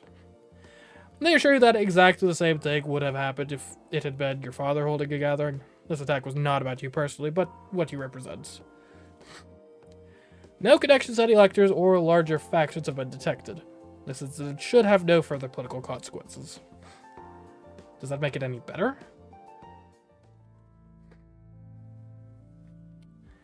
What skills am I trying to grow right now? Probably interaction and emotion. I'd like to get more empathy. I really would.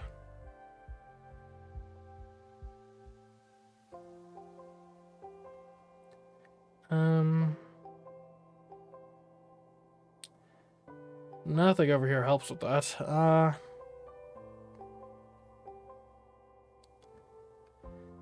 mean, if we go negative, we can eventually get around to it.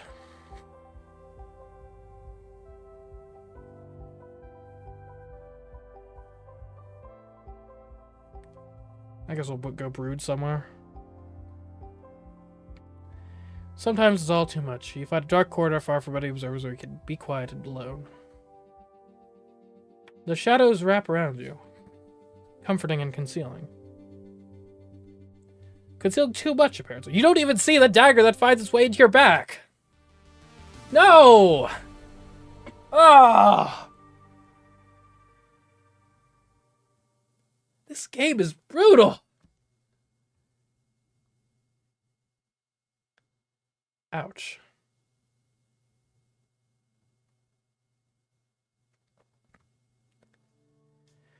Zorana did not live to claim the Imperial throne.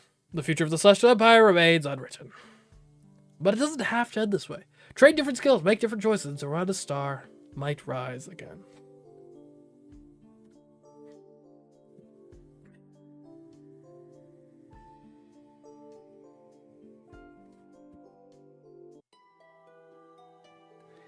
Well then, that's another failed attempt.